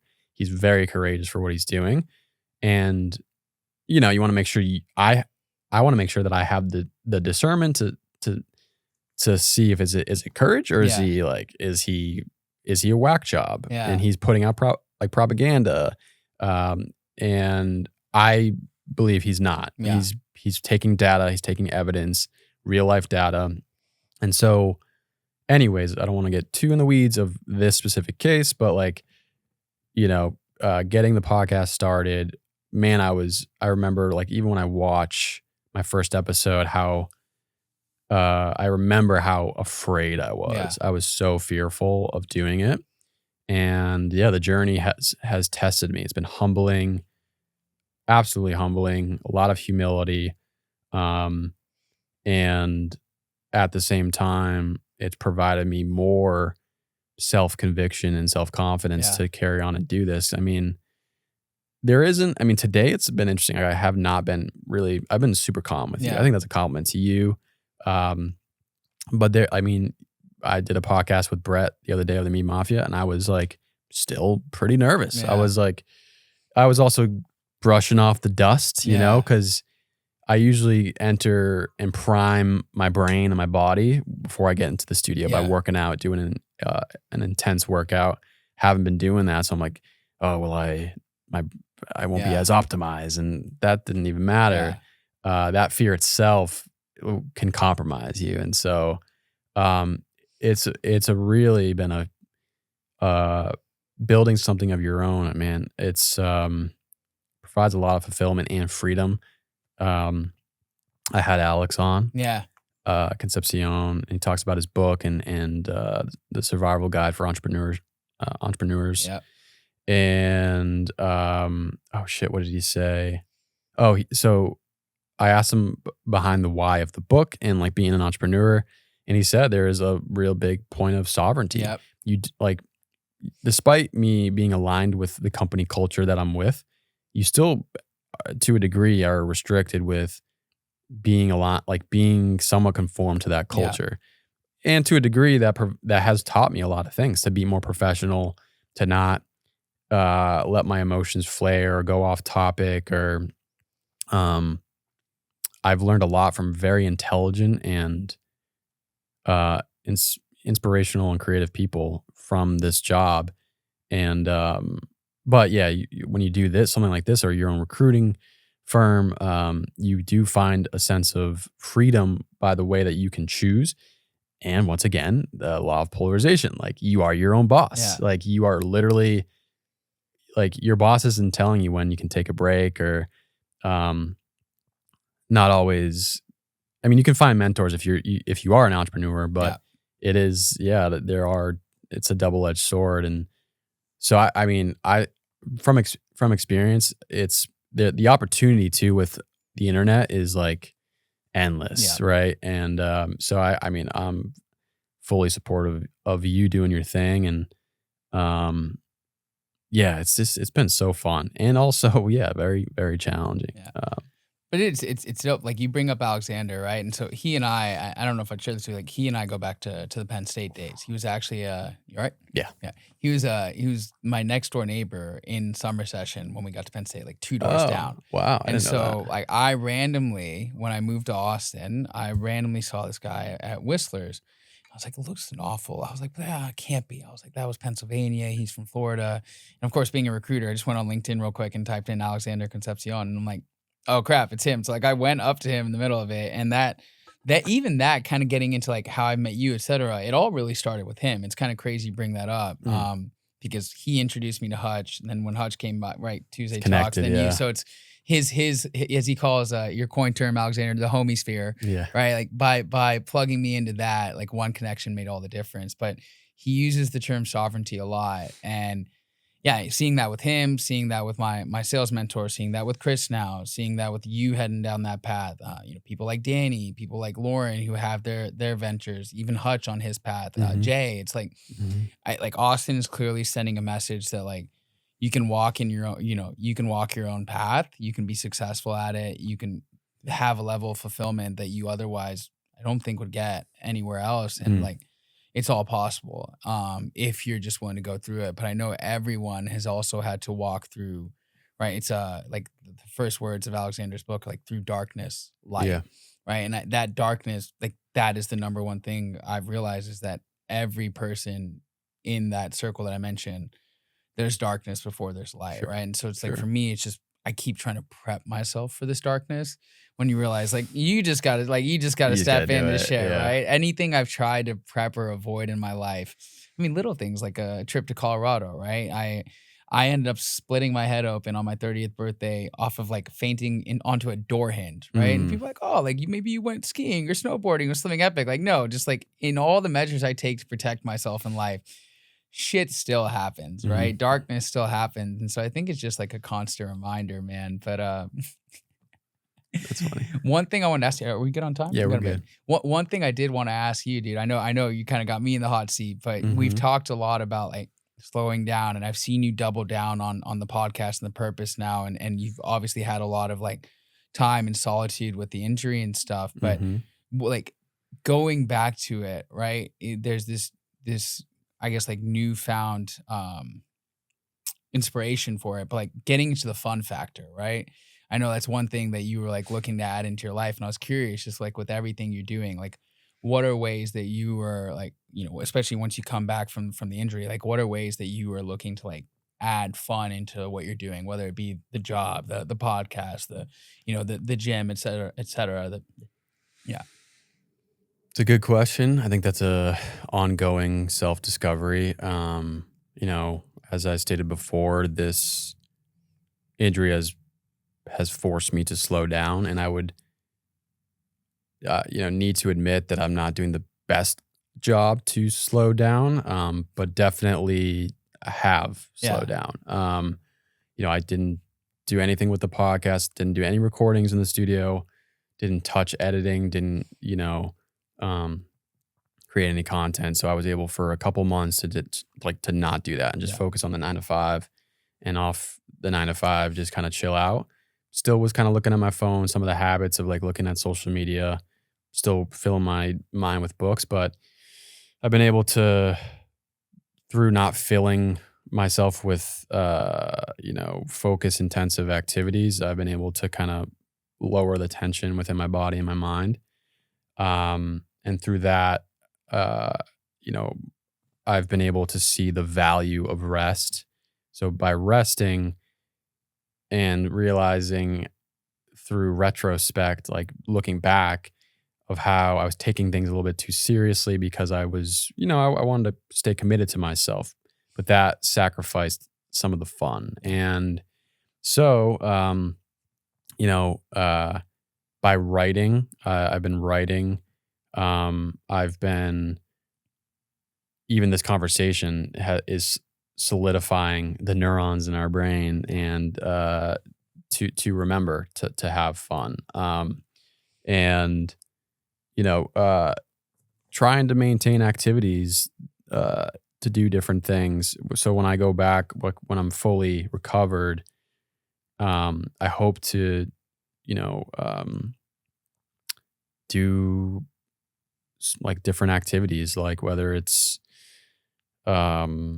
shooting bows, shooting arrows, going back and doing that. That's an expensive hobby, but I probably won't invest in that quite yet. But I think we'll see.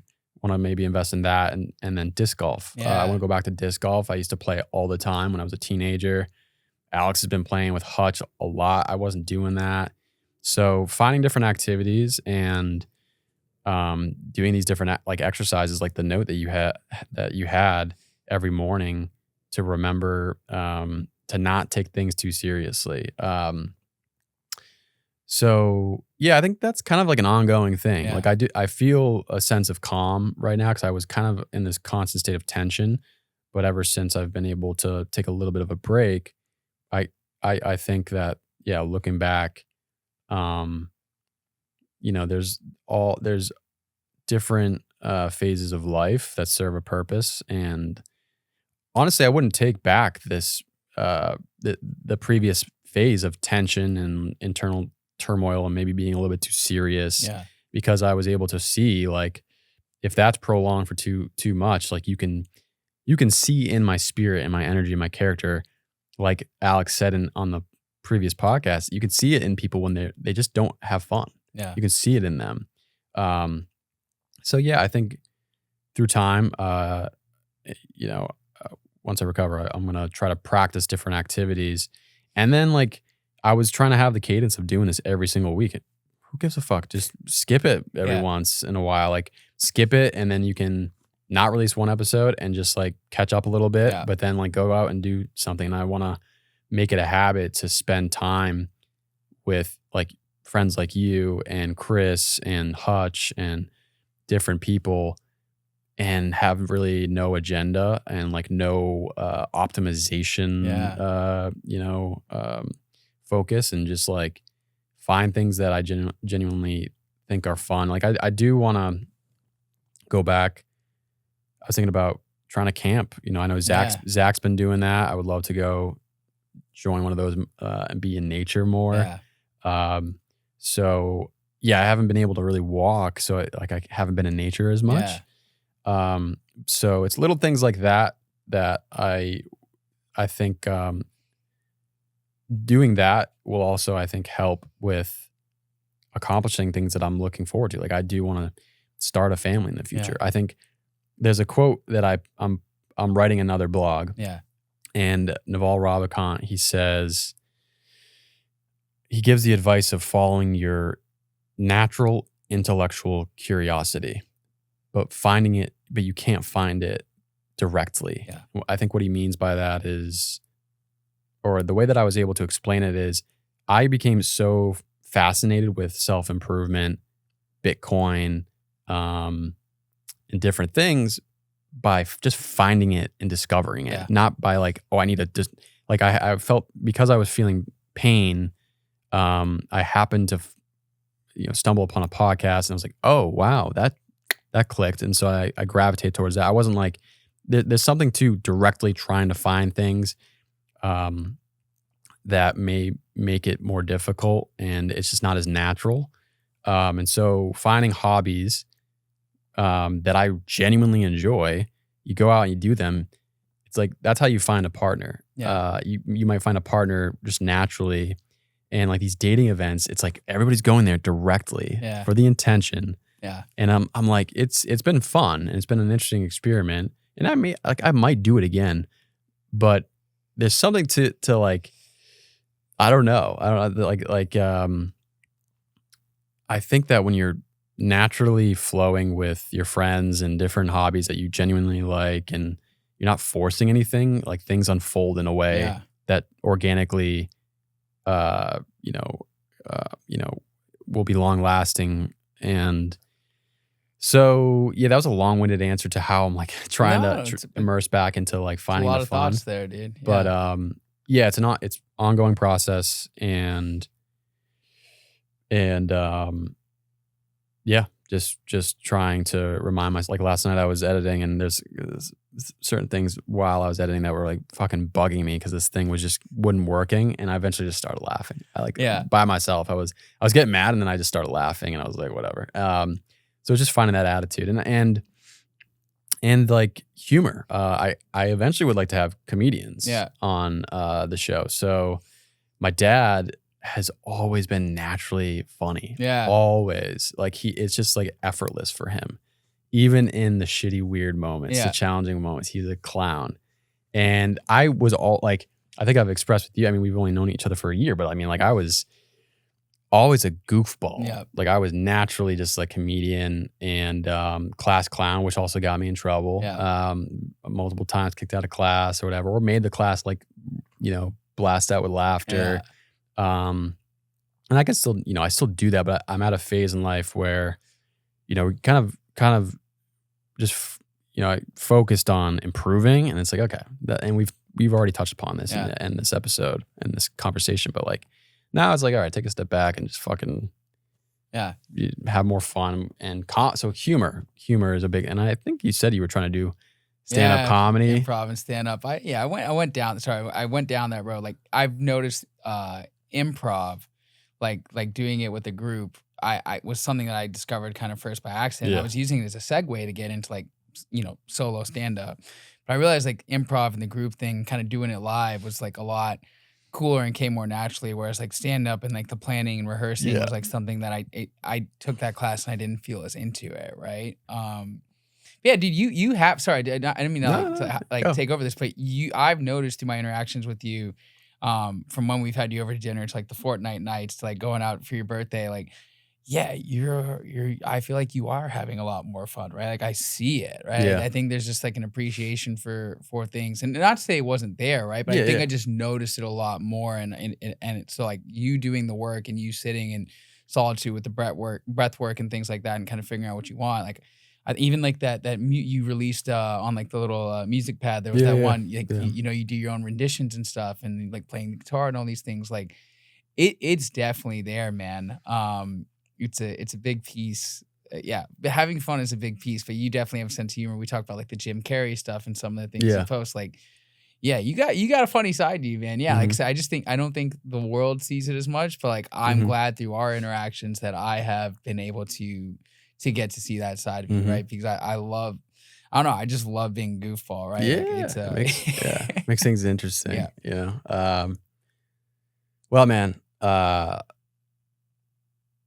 really enjoyed this conversation. I knew, I think the reason why I was so calm is, once again, I knew that it was going to flow tremendously, and I look forward to just our friendship. I appreciate you. I'm very grateful for how things, like, once again, they just naturally have evolved, like just running into each other, realizing we live in the same apartment complex, and and then growing through phases where they aren't that fun, but being there and still having a smile on our face and talking about these things that are difficult. So very, very excited to see where things go, and I can't wait to have you on again. You're welcome on the podcast as long as I keep doing it, which I feel very yeah, I'm having a blast with this thing, and would love to have you on in the future whenever you feel called. Oh, dude, I look forward to that, man. We'll have a lot of fun on here. And look, like I love you, bro. It's Love you yeah, too, we man. definitely have like grown a lot. And yeah, I think we've had this unique, to kind of end on this, like we've had this unique encounter where over the last year, like you caught me at a low turning into a high, right? Where I just left Wall Street and just like it was a low point. And we didn't even but mention that you lost like 100 and yeah, something pounds. we'll keep that for well, I've lost count, but yeah, we're over the 3-digit amount for sure. But Yeah. and then I've caught you at a point now through getting to know you where like, we can say it was low. I don't think it was a low, but like lessons, right? We caught each other during lessons. And so it was funny. I was thinking in the back of my head when we were talking about this, I was like, man, it'd be great to do another one and just see like the 1 year later podcast just to see the highs that we've experienced from this conversation to the next, dude. Fuck yeah. Manifest. Fuck yeah. Let's go. All right. Let's conclude it. Awesome. See ya.